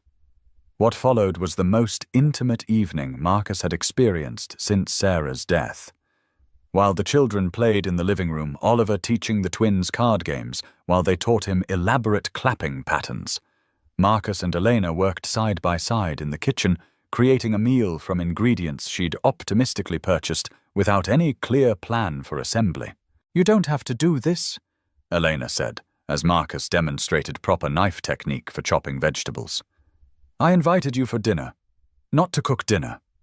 I want to, Marcus replied, and realized with startling clarity that he meant it. It feels good to take care of people again. Elena paused in her clumsy attempts at salad preparation. Again, Marcus told her about his former life as a pediatric nurse, about the satisfaction he'd found in healing sick children, in comforting frightened parents, in being someone families could rely on during their most vulnerable moments. He explained how the accident had stolen his confidence, along with everything else, how he'd convinced himself he was too broken to be trusted with other people's precious things. You're not broken, Elena said fiercely, her hand stilling on the salad tongs. You're the most whole person I've ever met. Some days I feel whole, Marcus admitted. More days lately. Because of the girls. Because of all of you. Marcus said honestly, then caught himself. I mean, I know what you meant, Elena said softly, and the air between them suddenly felt charged with possibility, heavy with the weight of feelings neither was quite ready to name. Dinner was chaotic and perfect. Oliver signed running commentary on every dish while Isabella and Sophia provided enthusiastic approval through elaborate facial expressions and occasional spoken words of appreciation. Elena burned the garlic bread and laughed about it instead of apologizing, which felt like a small miracle of self-acceptance. Marcus found himself relaxing in ways he hadn't since before the accident, letting his guard down enough to joke, to tease, to exist in the present moment, instead of constantly monitoring for signs of impending disaster. After dinner, they moved to the living room, where a baby grand piano sat in the corner like a beautiful, expensive ornament. Elena noticed Marcus looking at it and grimaced. David's idea, she explained. He thought having a piano would make us look cultured. None of us actually play. I do, Oliver signed, then looked uncertain. I mean, I used to. Before. Do you want to try? Elena asked gently. Oliver approached the piano bench hesitantly, his small fingers hovering over the keys. When he pressed the first notes, they were tentative questioning, as if he wasn't sure the instrument would respond to his touch. But muscle memory took over, and soon he was playing a simple melody Marcus recognized from their old life, a lullaby Sarah used to hum while putting Oliver to bed. The twins were mesmerized not just by the music, but by the way Oliver's face transformed as he played, the way he felt the vibrations through the bench and the piano frame, the way he could create beauty without being able to hear it in the traditional sense. "That's amazing, Isabella," whispered her voice, soft with wonder. "Can you teach us?" Sophia asked, scooting closer to the piano bench. What followed was the most beautiful chaos Marcus had ever witnessed. Oliver positioned himself in the middle of the bench with Isabella and Sophia flanking him, 6 small hands attempting to navigate the keyboard under his patient instruction. Elena pulled out her phone to record the moment, then put it away and simply watched, her expression soft with the kind of joy that comes from seeing your children discover new ways to be happy. Marcus leaned against the doorframe, overwhelmed by the domestic perfection of the scene. This wasn't his life. He was a janitor from a small apartment across town, a single father barely keeping his head above water financially. But for this moment in this space, watching Oliver teach Isabella and Sophia to make music they couldn't hear, but could feel, Marcus allowed himself to imagine what it would be like if it were his life. As the evening wound down, and Oliver began showing signs of the exhaustion that came from extended social interaction, Elena walked them to the door. The twins hugged Oliver goodbye with the fierce affection of children who had found their person promising to practice their fingerspelling before the next visit. "Thank you," Elena said to Marcus as they waited for the elevator. "For tonight, for everything. I haven't seen them this happy in... I can't remember how long. Thank you for including us." Marcus replied. "This felt like... family," Elena finished softly. Marcus nodded, not trusting his voice to remain steady. In the elevator, Oliver signed sleepily against his father's shoulder. "I really like them, Dad. All of them." "Me too, buddy." Marcus signed back, his heart full to bursting with feelings he'd thought he was too damaged to experience again. "Me too." As they drove home through the Seattle night, Marcus allowed himself to hope for something he'd never dared imagine, a second chance at family, at love, at the kind of happiness that seemed impossible until it became inevitable. Isabella and Sophia had shown him that healing was possible, that trust could be rebuilt, that broken hearts could learn to love again. Now he just had to figure out if Eleanor Blackwood, brilliant CEO and devoted mother, could see past his janitor's uniform to the man underneath, the father who understood her children, the partner who might be brave enough to love them all. The coffee date happened by accident, which somehow made it perfect. Marcus was finishing his morning shift at Peninsula Construction when his phone buzzed with a text from Elena Emergency at the office. "Can you pick up the twins from school? I know it's asking too much, but the backup nanny called in sick, and I'm completely stuck." Marcus stared at the message, understanding the magnitude of what Elena was asking. She was trusting him, a man she'd known for less than 2 months, with her most precious treasures, asking him to step into a parental role without hesitation or question. He texted back immediately. "Of course. Oliver gets out at the same time.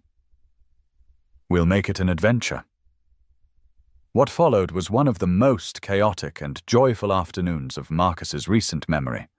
Collecting 3 7-year-olds from 2 different schools, managing the logistics of car seats and backpacks and after-school snacks, fielding rapid-fire questions, signed and spoken in equal measure, and somehow corralling everyone to a nearby park where they could burn off excess energy while he figured out the next step. Isabella, Sophia, and Oliver formed an instant conspiracy, switching between sign language and whispered conversations that excluded adult understanding.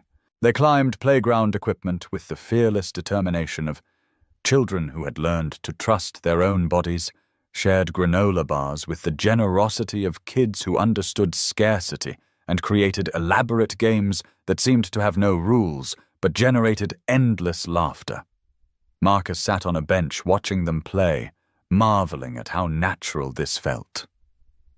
3 children, 2 languages, 1 family unit that had formed organically around shared understanding and mutual affection. Oliver was signing something that made both twins collapse in giggles. Isabella was teaching Sophia a complex hand-clapping pattern. Sophia was explaining the rules of a game that seemed to involve equal parts imagination and physical coordination. His phone rang. Elena's voice was breathless with stress and gratitude. "Marcus, I'm so sorry. The crisis is bigger than I thought. I won't be able to leave the office for at least 2 more hours. I can send a car service." "We're fine," Marcus interrupted gently. "Actually, we're having a great time. Why don't I take them home and make dinner? You can join us when you're free." The silence on the other end stretched long enough that Marcus wondered if he'd overstepped, if he'd assumed too much intimacy, too much belonging in their carefully reconstructed lives. "You would do that?" Elena asked finally, her voice thick with emotion. "Cook for them?" "Stay with them," Elena, Marcus said quietly. "They're not a burden. They're a joy. Let me help." When Elena finally arrived home at 7:30, she found her daughters and Oliver at the kitchen table working on homework together, while Marcus stirred something fragrant on the stove. The domestic scene was so perfect, so natural, that she had to pause in the doorway to collect herself. Mom Sophia shouted, abandoning her math worksheet to launch herself at Elena's legs. Marcus made spaghetti, and Oliver taught us how to sign delicious, and Isabella helped set the table, and we had the best day. Elena caught Marcus's eye over Sophia's head, her expression soft with gratitude, and something deeper, something that looked like wonder at how seamlessly he'd integrated himself into their family rhythm. "How was your crisis?" Marcus asked, accepting Elena's coat and hanging it in the closet with the casual domesticity of someone who belonged in this space. "Solved," Elena replied. "Thanks to you holding down the fort here. I don't know how to thank you." "Have dinner with us?" Marcus suggested. "That's thanks enough." They ate spaghetti and shared stories from their respective days. Oliver described the playground negotiations required to organize 3 children with different communication styles. Isabella signed a detailed review of every dish Marcus had prepared, complete with suggestions for improvement that made him laugh out loud. Sophia announced that she'd decided Marcus should move in with them permanently because he makes better food than takeout, and he knows all the good signs. After the children had been bathed and tucked into beds, Oliver staying over in the guest room because it was too late for the drive home, Elena and Marcus found themselves alone in the kitchen, cleaning dishes and stealing glances at each other like teenagers with complicated crushes. "This felt..." Elena began, then stopped herself. "Natural," Marcus finished. "It felt natural. Terrifyingly natural." Elena agreed. "Like we've been doing this for years instead of weeks." Marcus dried the last glass and set it carefully in the cabinet. "Elena, can I ask you something?" "Anything. Would you like to get coffee with me?" "Just us, I mean." Adults only. A real conversation without 3 children providing commentary. Elena's smile was radiant. "I thought you'd never ask." Their first official date was a small cafe in Pike Place Market on a Saturday morning, while Oliver stayed with Isabella and Sophia for what had become their weekly Kids' Choice breakfast, usually involving pancakes shaped like animals and enough syrup to power a small city. Without children to translate between them, Marcus and Elena discovered they had more in common than their shared commitment to the twins' welfare. Elena talked about the pressure of running a company founded by her late father, the weight of living up to a legacy while forging her own path. Marcus shared stories from his nursing career, the satisfaction of healing and the devastation of losing patients, the way working with sick children had taught him that strength often looked like vulnerability. "I keep waiting for the other shoe to drop," Elena confessed over her third cup of coffee. "For you to realize that dating a CEO with traumatized children is more complicated than you bargained for. I keep waiting for you to realize that a janitor who lives in a 2-bedroom apartment might not be what you had in mind for your next relationship," Marcus countered. They looked at each other across the small table, both recognizing the fear behind the humor, both understanding that their worlds were different in ways that could matter if they let them. "What do you see when you look at me?" Elena asked quietly. Marcus considered the question seriously. "I see someone who learned sign language in 2 weeks because her children needed her to. Someone who sits on daycare floors in $1,000 dresses because that's where the important conversations happen. Someone who trusted a stranger with her most precious treasures because love matters more than protocol." Elena felt tears prick her eyes. "What do you see when you look at you?" "Lately," Marcus smiled, "I see someone who learned to be patient again. Someone who remembers that healing is possible, that families can be rebuilt, that second chances are real if you're brave enough to take them." Their second date was lunch at a park while the children played nearby, Oliver pushing Isabella and Sophia on swings while they shrieked with laughter and signed rapid commentary on the experience of flying through air. Elena and Marcus sat on a bench holding hands for the first time, watching their children create joy out of simple pleasures. "They're good for each other," Elena observed. "We're good for each other," Marcus replied, then looked surprised by his own boldness. Elena squeezed his hand. "We are." The third date was dinner at a restaurant that offered something revolutionary, a kids' menu in both English and ASL, with servers who could communicate with deaf and hard-of-hearing families. Oliver's face lit up when their waiter signed the evening specials, while Isabella and Sophia stared in amazement at meeting another adult who spoke their language fluently. "How did you find this place?" Elena asked Marcus, as they watched their children order for themselves with obvious pride. "Oliver's been asking to eat here for months," Marcus admitted. "I've been saving up." Elena felt something crack open in her chest, understanding with sudden clarity how much this simple dinner cost in Marcus's budget, how deliberately he'd chosen this place to make their family feel included and seen and valued. "Marcus," she said quietly, "I need you to know something. When I look at you, I don't see a janitor. I don't see someone who earns less money or lives in a smaller space. I see someone who sees my children as worthy of patience. Someone who shows up consistently, who keeps promises, who makes us all better versions of ourselves." Marcus felt his throat tighten. "Elena, I see someone I'm falling in love with." Elena continued, her voice steady, despite the magnitude of what she was confessing. "All of you. Your kindnesses, your wisdom, your beautiful son who taught my daughters that different doesn't mean less." Marcus looked at this extraordinary woman sitting across from him. This brilliant, powerful, impossibly generous human who was offering him everything he'd thought he was too broken to deserve. "I'm falling in love with you too," he said simply. "All of you. Your courage, your dedication, your incredible daughters who taught me that healing is always possible." Across the restaurant, 3 children shared dessert and signed elaborate plans for their next adventure together, oblivious to the fact that their parents had just decided to build something permanent from the temporary magic they'd stumbled into. Love, Marcus thought as he watched Elena laugh at something Sophia was signing, didn't always look like what you expected. Sometimes it looked like sign language lessons and wooden carvings and family dinners around kitchen tables. Sometimes it looked like trusting strangers with your most precious treasures and discovering they'd been worthy of that trust all along.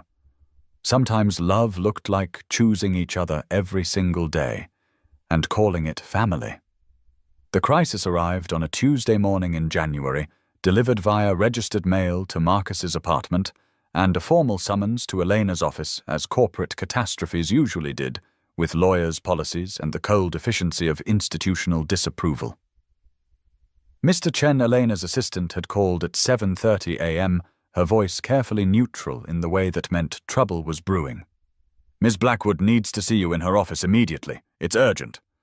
Marcus arrived at Blackwood Industries still wearing his construction clothes dust from the morning's drywall work coating his hands and boots.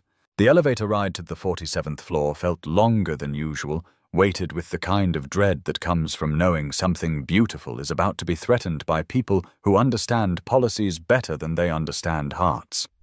Elena's office was crowded with the kind of men who wore expensive suits like armor and carried briefcases full of regulations and corporate liability concerns. The head of human resources, a woman named Patricia Stern, whose smile never reached her eyes. 2 lawyers from the company's legal department, and Elena, sitting behind her desk with the kind of controlled fury that made her dangerous in boardrooms but heartbreaking in personal conversations. Marcus Eleanor said quietly, "We need to talk." What followed was a 45-minute dissection of every policy Marcus had supposedly violated in the past 3 months.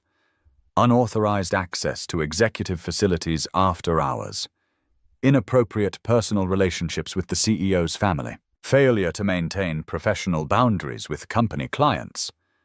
The list was technically accurate and practically absurd, focusing on the letter of corporate law while completely ignoring the spirit of what had actually happened. Mr. Chen, Patricia Stern said, with the tone of someone delivering a terminal diagnosis, "The board has concerns about the irregularities in your employment situation. Your job description doesn't include childcare or personal relationships with executive families." "He wasn't providing childcare," Elena interrupted, her voice sharp with protective anger. "He was providing something none of your approved specialists could manage: actual communication with my daughters." "That's precisely the problem," one of the lawyers interjected. "Mr. Chen isn't licensed for therapeutic intervention with children. The company's insurance doesn't cover unauthorized treatment protocols. If something had gone wrong—" "Nothing went wrong," Elena said firmly. "Everything went right. For the first time in over a year, my daughters are happy, healthy, and communicating freely. They have friends' confidence and hope for their future." Exactly what outcome was the company hoping for? Marcus sat quietly through the corporate passing of his relationship with the Blackwood family, understanding with growing clarity that this wasn't really about policy violations or insurance liability. This was about power control and the deep institutional discomfort with relationships that crossed prescribed boundaries of class, occupation, and social hierarchy.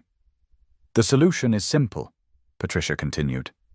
"Mr. Chen will be transferred to a different building in our portfolio. The Rainier Tower downtown needs overnight maintenance staff. Same pay, same hours, minimal disruption to his employment." "Minimal disruption." Elena stood up, her corporate mask finally slipping to reveal the fury underneath. "You're talking about separating my daughters from someone they trust, someone who helped them heal, someone who's become family." Ms. Blackwood, the senior lawyer, said with patronizing patience, "Surely you understand the importance of maintaining professional boundaries. Mr. Chen is an employee. Your daughters are your personal matter. The two shouldn't intersect." Marcus finally spoke, his voice quiet but steady. "May I say something?" The room fell silent, all eyes turning to the man they'd been discussing, like he wasn't present, like his thoughts and feelings were irrelevant to decisions about his own life. 3 months ago, Isabella and Sophia Blackwood were 2 frightened children who had stopped believing adults could be trusted. Tonight, they're confident, joyful kids who know they're loved exactly as they are. That transformation didn't happen because of policies or professional boundaries. It happened because someone saw them as worthy of patience, understanding, and accommodation. Marcus looked directly at Elena, speaking to her instead of the lawyers and administrators who were trying to manage their lives with spreadsheets and regulations. If my employment here is causing problems, I'll resign. But I won't disappear from Isabella and Sophia's lives just because it makes corporate lawyers more comfortable. Those children have been abandoned enough. Patricia Stern's expression hardened. Mr. Chen, that sounds dangerously close to a threat. It's not a threat, Marcus replied calmly. It's a statement of priorities. I choose those children's welfare over corporate convenience. Every single time. The meeting ended with Marcus officially transferred to Rainier Tower effective immediately. The lawyers filed out with satisfied expressions, having successfully contained what they saw as a public relations liability. Patricia Stern reminded Elena that the company's reputation depended on maintaining appropriate professional standards. Elena waited until they were alone before speaking, her voice thick with fury and heartbreak. I'm going to fight this. The board works for me, not the other way around. I'll overturn their decision, Elena, Marcus said gently. Don't sacrifice your company for this. Isabella and Sophia need their mother to be successful, stable, secure. I'll find another way to stay in their lives. Our lives, Elena corrected fiercely. You're part of our family now, Marcus. I'm not letting bureaucrats destroy that. But the damage was already done.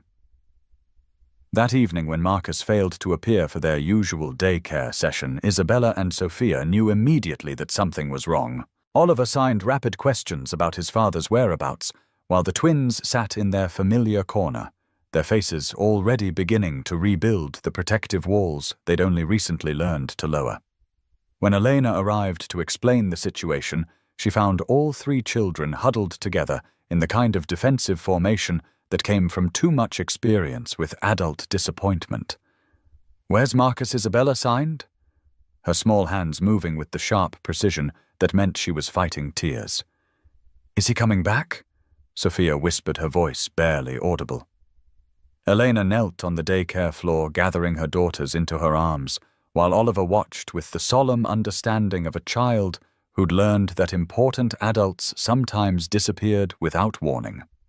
He didn't choose to leave, Elena said carefully, signing as she spoke. Some people at my company made rules that say he can't work here anymore. Because of us? Sophia asked, and the guilt in her voice nearly shattered Elena's composure. Because some adults don't understand that love doesn't follow company policies, Elena replied honestly. But Marcus isn't disappearing. He promised he would never abandon you, and he keeps his promises.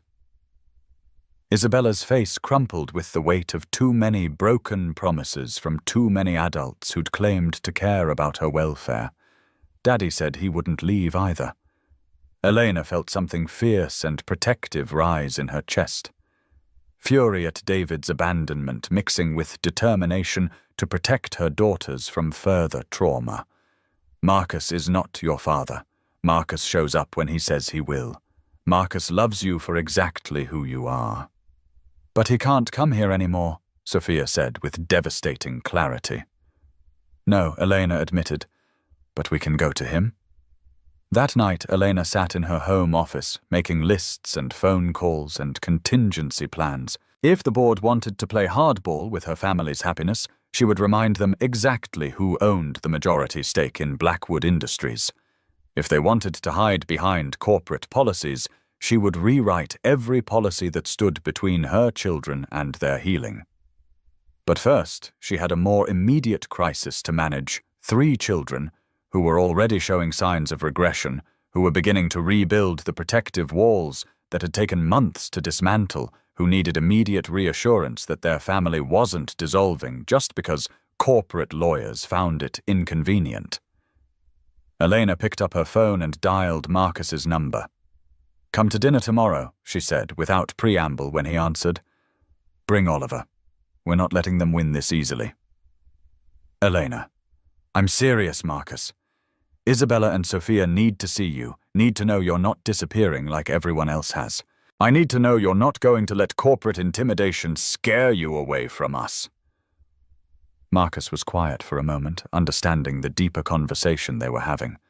Elena was asking if he was willing to fight for their unconventional family, if he believed what they'd built was worth defending against institutional pressure and social disapproval. I'll be there, Marcus said finally. We'll be there, every day for as long as you'll have us. Forever, Elena replied without hesitation. I want you in our lives forever, Marcus. The board can transfer your employment, but they can't transfer your place in this family. That night, 3 children fell asleep in the same guest room Oliver flanked by Isabella and Sophia like a protective talisman against adult unpredictability. In the master bedroom, Elena lay awake, making plans that would prove to everyone, corporate lawyers, disapproving board members, and worried children alike, that some bonds were stronger than policies, some families were worth fighting for, and some love was too important to sacrifice. For the comfort of people who'd never learned the difference between professional boundaries and human connection. The war for their family's future was just beginning, but Elena had never lost a fight when the stakes really mattered.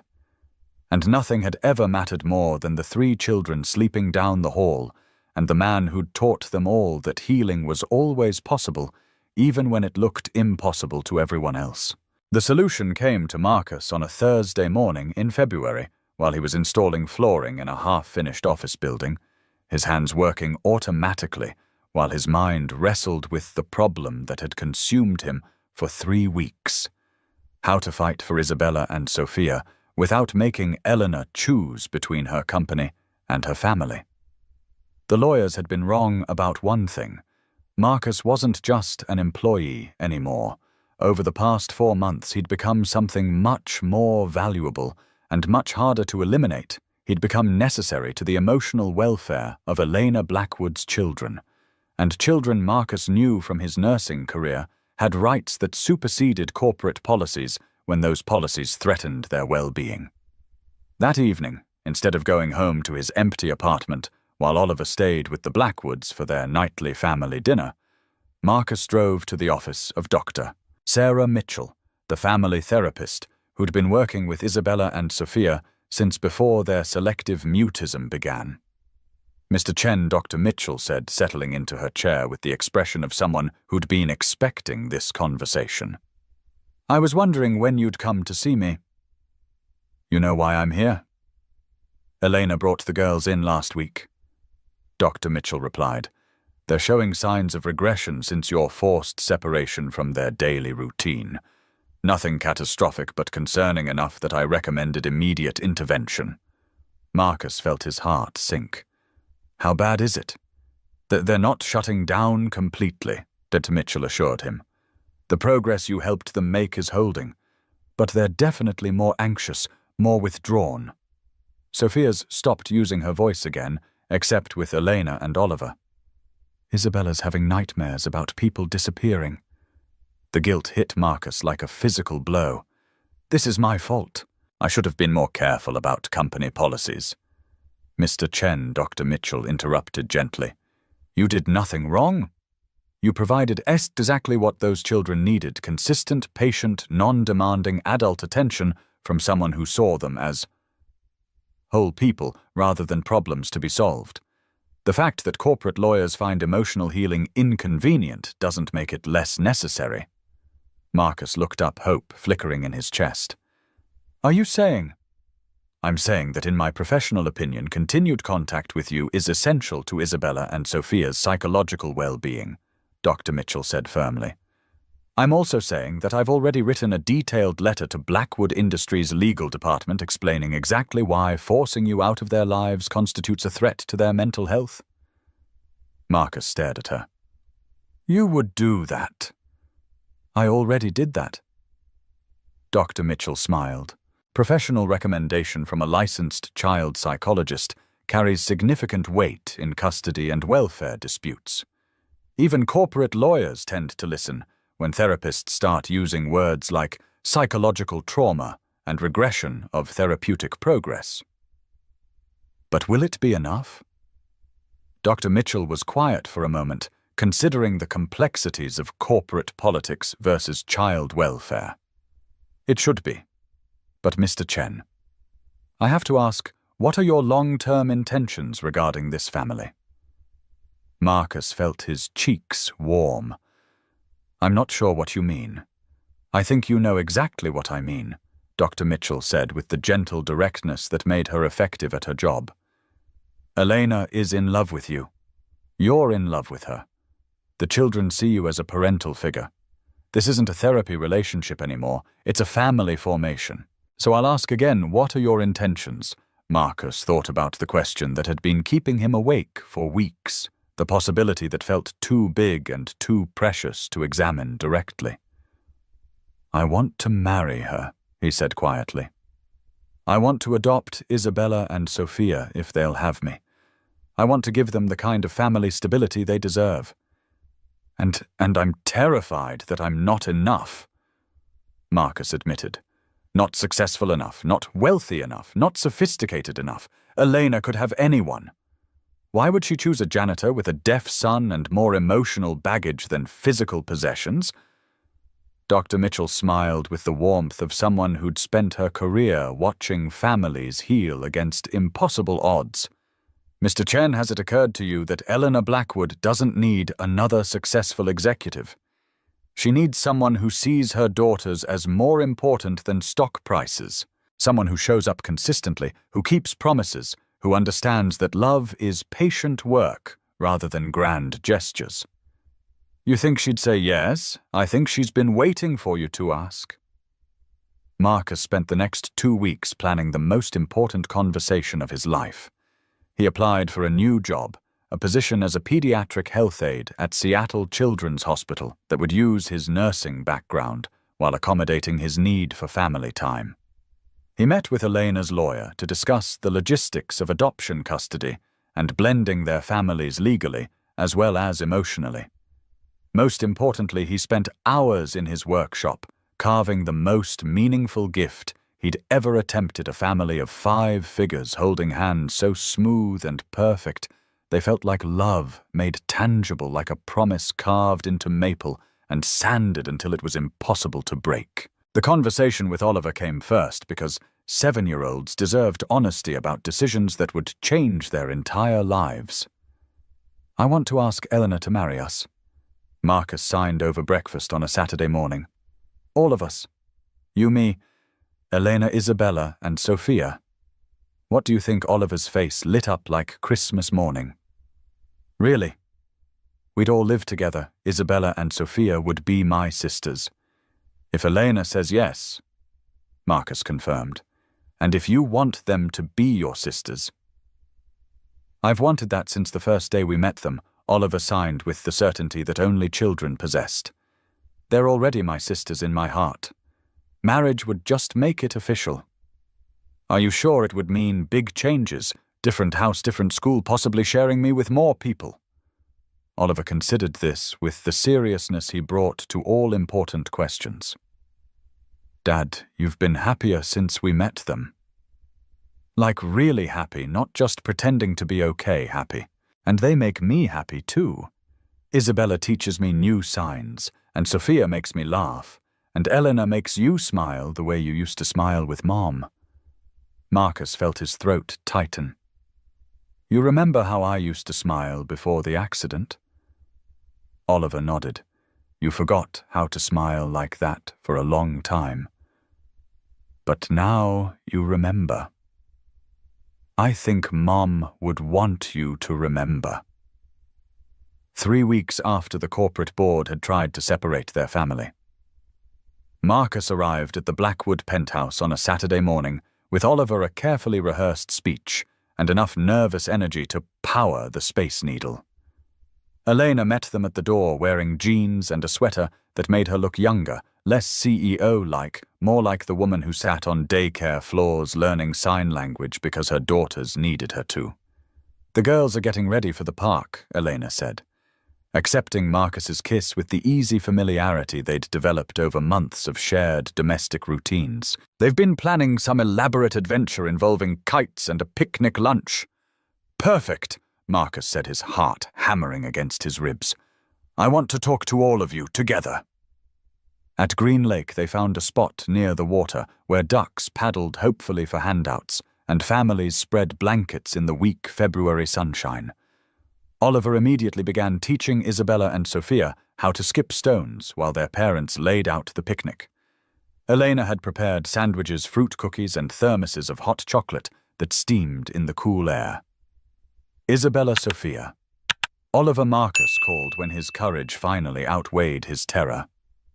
"Can you come here for a minute? I have something important to ask all of you." The children gathered around the picnic blanket, their faces curious and expectant. Marcus reached into his jacket pocket and pulled out the wooden carving, the family of 5 figures that had taken him 3 weeks to perfect. 4 months ago, Marcus began his voice steady, despite his racing heart. "I was just a janitor who cleaned buildings after everyone else went home. I was lonely, I was scared, and I thought I was too broken to be part of anyone's family ever again." Elena's eyes filled with tears as she began to understand what was happening. "But then I met 3 incredible people who taught me that healing is always possible, that love grows in the most unexpected places, and that families aren't just born, they're chosen, built and maintained by people who decide to show up for each other every single day." Marcus handed the wooden carving to Elena, watching her trace the smooth figures with trembling fingers. "I love you, Elena Blackwood. I love your strength, your kindness, your dedication to your daughters. I love the way you learned sign language in 2 weeks because it mattered to them. I love the way you sit on the floor in designer dresses because that's where important conversations happen." He turned to the twins, who were watching with wide eyes and growing smiles. "Isabella and Sophia, you taught me that courage looks like trusting someone new after everyone else has let you down. You taught me that communication comes in many forms, that silence can be just as powerful as words, and that everyone deserves to be seen for who they really are." Finally, he looked at Oliver, whose hands were already moving in excited anticipation. "And Oliver, you taught me that love doesn't replace what we've lost. It just makes room for something new, alongside what we carry with us always." Marcus stood up, pulling Elena to her feet beside him, while the children watched in delighted suspense. "Elena Blackwood, will you marry me? Will you let me adopt Isabella and Sophia? Will you help me build the kind of family where everyone belongs, where different isn't less, where love is patient enough for healing and strong enough to last forever?" Elena was crying openly now, tears streaming down her face as she looked at this man who had saved her daughters and taught her how to love them better, who had brought joy back into their lives and shown them what unconditional acceptance looked like. "Yes," she whispered, then louder. "Yes to all of it. Yes to you. Yes to us. Yes to forever." The children erupted in celebration. Oliver signing rapid congratulations, while Isabella and Sophia launched themselves at Marcus for hugs that nearly knocked him over. Elena joined the group embrace, and for a moment they were all tangled together on a picnic blanket beside a lake, laughing and crying and marveling at the miracle of finding each other in a world that often felt too big and too lonely. "Are we really going to be a family?" Sophia asked, her voice clear and sure. "We already are a family," Marcus replied, pulling her close. "Now we're just making it official." Isabella studied the wooden carving in Elena's hands, then looked up at Marcus with the seriousness she brought to important questions. "Will you love us the same as Oliver?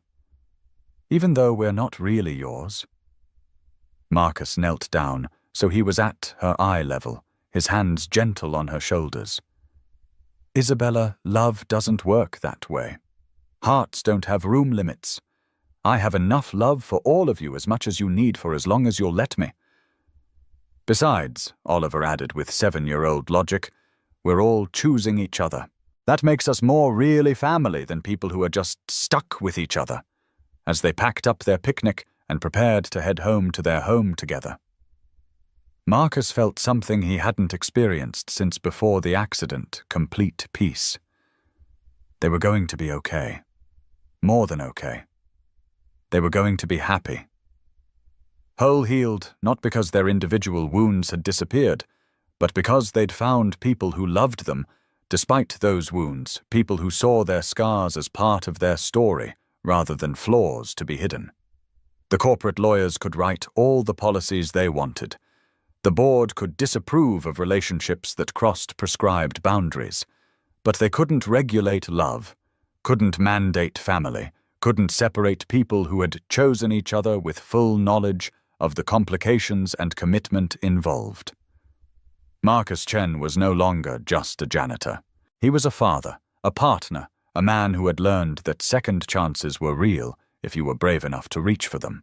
And tomorrow, he would begin the process of making it legal, making it permanent, making it the kind of forever that would give for people the security they'd never thought they could trust again.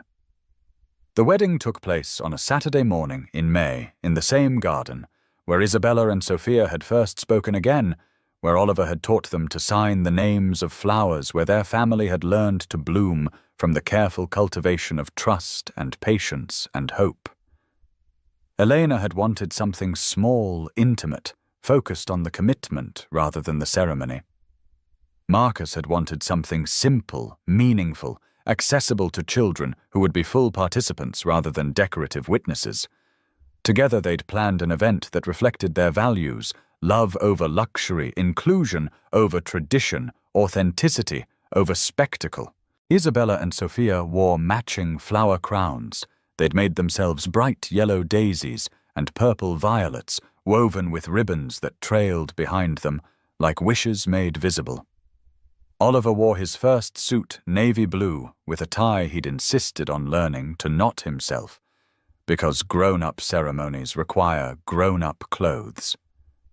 Elena had chosen a simple cream dress that moved beautifully when she signed, while Marcus wore a charcoal suit that made him look distinguished and nervous in equal measure. The guest list was deliberately small. Dr. Mitchell, who had become more friend than therapist.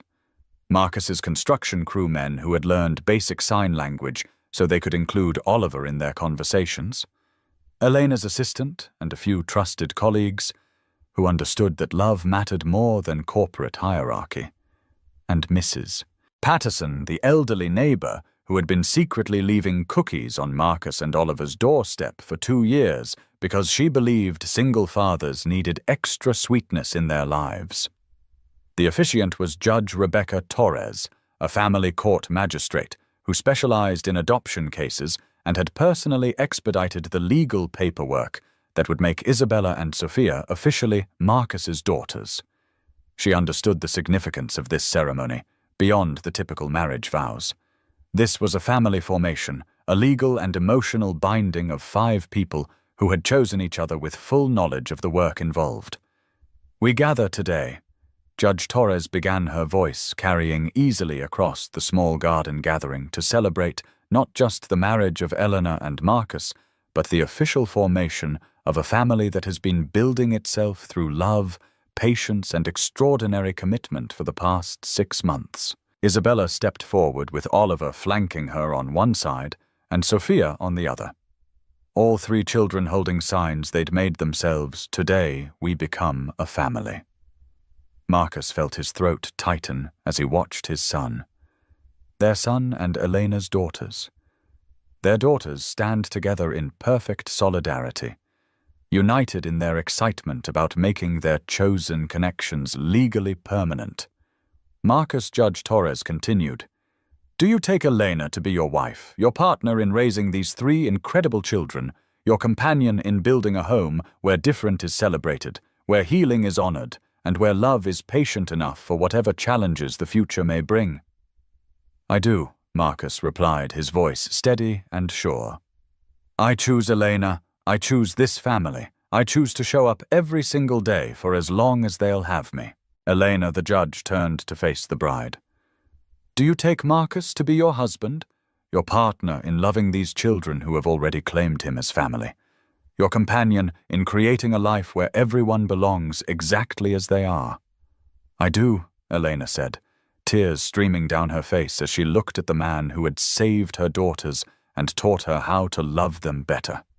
"I choose Marcus. I choose this family. I choose to build something beautiful from all our broken pieces."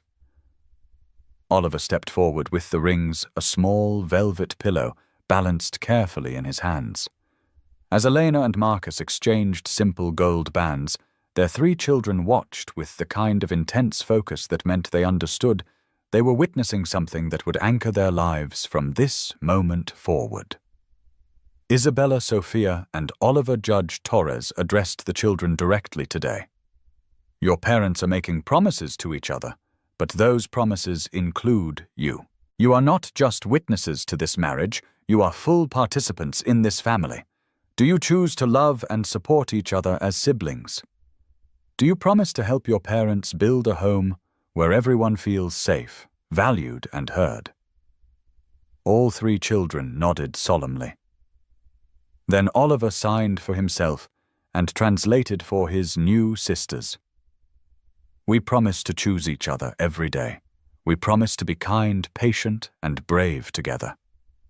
The kiss was gentle, joyful, witnessed by children who cheered and adults who cried happy tears. But what happened next was even more beautiful. Isabella Sophia and Oliver rushed forward to create a group hug that encompassed both parents, a tangle of arms and laughter and pure celebration that looked exactly like what it was, a family claiming itself officially and forever. The reception was held in the backyard of their new home, a 4-bedroom house in Queen Anne, with a garden for Elena's roses, a workshop for Marcus's carving, and enough space for 3 children to grow up surrounded by evidence of their parents' love. The house had been Elena's engagement present to herself, a place where corporate CEO and pediatric health aide could exist as simply wife and husband, mother and father, partners in the daily work of raising children who deserved homes that reflected their worth. Oliver played piano while Isabella and Sophia sang their voices, joining in a song they'd learned in music therapy about finding home, about being safe, about love that covers you when you feel too small. Their harmony was tentative, but growing stronger evidence of confidence, rebuilt through consistent support and infinite patience. Marcus and Elena danced to the same song swaying in their backyard, while their children provided the soundtrack and their friends toasted their courage in loving across differences that might have mattered in other circumstances, but meant nothing in the face of what they'd built together. "We did it," Elena whispered against Marcus's shoulder as they moved slowly across the grass. "We actually did it." "We did." Marcus agreed, his arms tightening around his wife as he watched Oliver teach their daughters a complex rhythm that had them all laughing. "We built something beautiful." That evening, after the guests had gone home and the dishes were washed and the children were tucked into beds in their new house, Marcus and Elena sat on their back porch sharing a bottle of champagne and marveling at the life they'd created from the most unlikely circumstances. "Do you ever think about how we met?" Elena asked, her head resting on Marcus's shoulder as they watched the sunset paint the sky in shades of hope. A janitor who saw 2 scared children and couldn't walk away, Marcus mused. A mother who was brave enough to trust a stranger with her daughter's healing. A man who carved hope into wood and left it for children who needed to know someone was thinking of them with kindness. Elena corrected. A woman who learned that love sometimes means meeting people where they are instead of where you think they should be. On the mantel inside their house sat the wooden carving of 5 figures holding hands smooth and perfect and unbreakable. Beside it, the very first wooden fish Marcus had carved, the one that had started everything. Small objects that said, "You're not alone. Someone made this thinking of you. Someone carved away all the rough edges so it wouldn't hurt to hold." 2 broken families had become one whole one. Isabella and Sophia had found their voices again, not because anyone demanded they speak, but because they felt safe enough to choose how and when to communicate. They were thriving in a home where sign language was normal, where silence was respected, where different was celebrated rather than corrected. Oliver had found sisters who learned to sign fluently, who included him in everything, who never treated him like he was different or less. He had gained a second mother who learned his language and loved him fiercely, who saw his deafness as part of his identity rather than a limitation to overcome. Elena had found a partner who understood that strength sometimes looks like vulnerability, that healing isn't linear, that love after loss is not only possible, but profound. She had learned to trust again, to build again, to believe that some people really do stay when they promise to stay. And Marcus had found forgiveness not just from Elena or the children, but from himself. The guilt would always be there, a quiet companion carrying Sarah's memory and the weight of choices that couldn't be undone. But it was no longer the only thing he carried. He carried love, now, purpose, family, hope for a future that honored the past without being imprisoned by it. 1 year later, Marcus stood in the same garden where they'd been married, watching Oliver push Isabella and Sophia on the swing set they'd installed last summer. The late afternoon light caught their laughter as it spiraled up through the apple trees, a sound that had become the soundtrack of their daily life joy that was earned, treasured, and absolutely irreplaceable. Elena emerged from the house carrying a tray of lemonade and the kind of snacks that disappeared immediately when presented to 3 active children. She wore jeans and a paint-stained t-shirt because Saturdays were for home projects and family time, not corporate image management. "How was your first week at the new job?" she asked, settling beside Marcus on the porch steps as they watched their children negotiate the complicated logistics of sharing playground equipment. Marcus smiled, still amazed by the turn his life had taken. 6 months ago, Seattle Children's Hospital had offered him a position as a pediatric family liaison, working with parents whose children were facing long-term medical challenges. It was a role that used his nursing background, his understanding of childhood trauma, and his experience supporting families through impossible circumstances. It was work that mattered, work that healed work, that paid enough for him to contribute meaningfully to their family's financial stability. Overwhelming, Marcus admitted. Amazing. Exactly what I didn't know I was looking for. Regrets about leaving construction? None. Marcus said firmly. Well, except that I miss the guys. They're planning to visit next month to see how fancy Marcus is adjusting to his new life. Elena laughed, remembering the construction crew who had attended their wedding in work boots and ties, who had learned basic sign language so they could communicate with Oliver, who had treated Marcus's career change like a promotion rather than a departure from their blue-collar brotherhood. Speaking of adjustments, Elena said carefully, I have some news. Marcus turned to study her expression, noting the carefully contained excitement that meant something big was brewing in Elena's brilliant mind. Good news, or we need to have a serious conversation. News board meeting results came in today, Elena said, her smile growing wider. The new family support policies passed unanimously. Paid family leave expanded to 12 weeks. On-site childcare extended to include children with special needs and communication differences. Mandatory sensitivity training for all management staff regarding inclusion and accessibility. Marcus stared at her. You completely revolutionized corporate family policy because of what happened to us. I revolutionized corporate family policy because families like ours shouldn't have to fight for basic recognition and support. Elena corrected. What happened to us was wrong. I made sure it can't happen to anyone else. Marcus felt his chest fill with pride and love and amazement at this woman who had turned their personal struggle into institutional change that would benefit countless other families facing similar challenges. There's more, Elena continued, her expression growing even more excited. The board approved funding for a new initiative, workplace integration support for employees' family members with disabilities or communication differences. It's a pilot program, but if it works, it could change how companies think about accommodation and inclusion. Elena, Marcus said quietly. You didn't have to do all that. Yes, I did, Elena replied fiercely. No other family should have to choose between corporate policies and their children's well-being. No other parent should have to fight lawyers and HR departments to protect relationships that are healing their children. Across the garden, Oliver was teaching the twins a new song he'd learned at school, their hands flying in musical interpretation that transformed sound into movement, language into art. Isabella was laughing at something Sophia had signed while Sophia was trying to remember the correct finger spelling for butterfly. They're remarkable, Elena said softly, following Marcus's gaze to their children. All three of them. Happy, confident, completely secure in knowing they're loved exactly as they are. They are, Marcus agreed. We all are.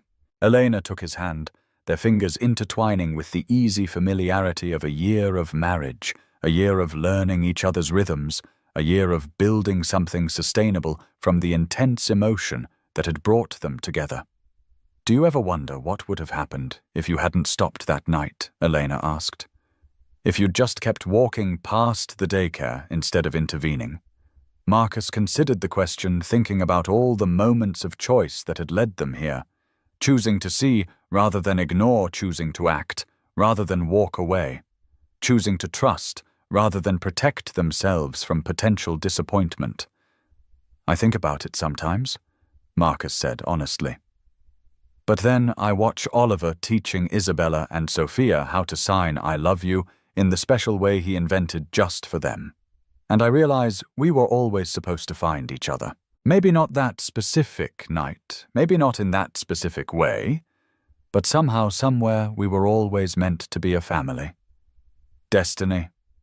Elena asked with gentle teasing. Choice, Marcus corrected. Over and over again, every single day, choosing to show up for each other. That evening, after baths and bedtime stories and the elaborate ritual of tucking 3 children into their respective beds, Marcus and Elena sat in their living room, sharing the kind of comfortable silence that came from people who no longer needed to fill every moment with conversation. The house bore evidence of their blended life everywhere. Oliver's piano music scattered across the coffee table, Isabella's latest art project drying on the kitchen counter, Sophia's collection of smooth stones arranged on the windowsill like tiny sculptures. Family photos covered the mantel, professional portraits mixed with candid shots of birthday parties, camping trips, quiet moments when someone had captured them simply being happy together. I have a confession, Elena said suddenly, breaking the peaceful quiet. Marcus looked up from the book he'd been reading. Should I be worried? I used to think happiness was something you achieved. Elena continued thoughtfully. Like a goal you worked toward, a destination you reached through effort and planning and strategic decision-making. And now I think happiness is something you choose every morning when you wake up and decide to be grateful for what you have, instead of anxious about what you might lose. Marcus closed his book and moved closer to his wife on the couch, pulling her against his side in the way that had become their default position for important conversations. I used to think I was too broken for this, Marcus admitted. Too damaged by grief, too weighted down by guilt, too afraid of losing everything again to risk building something new. What changed your mind? 3 children who taught me that broken doesn't mean worthless, Marcus said simply. A woman who showed me that love doesn't require perfection, just commitment. A family that proved healing is always possible when you have people who see you as worthy of patience. Elena tilted her head to look at her husband. This man who had saved her daughters and taught her how to love them better, who had brought joy back into their lives and shown them all what unconditional acceptance looked like in daily practice. We did something impossible, she said with wonder. We took 5 broken people and made them into something whole. We took 5 people who thought they were broken. Marcus corrected gently and loved them until they remembered they were already whole. They just needed someone to see it.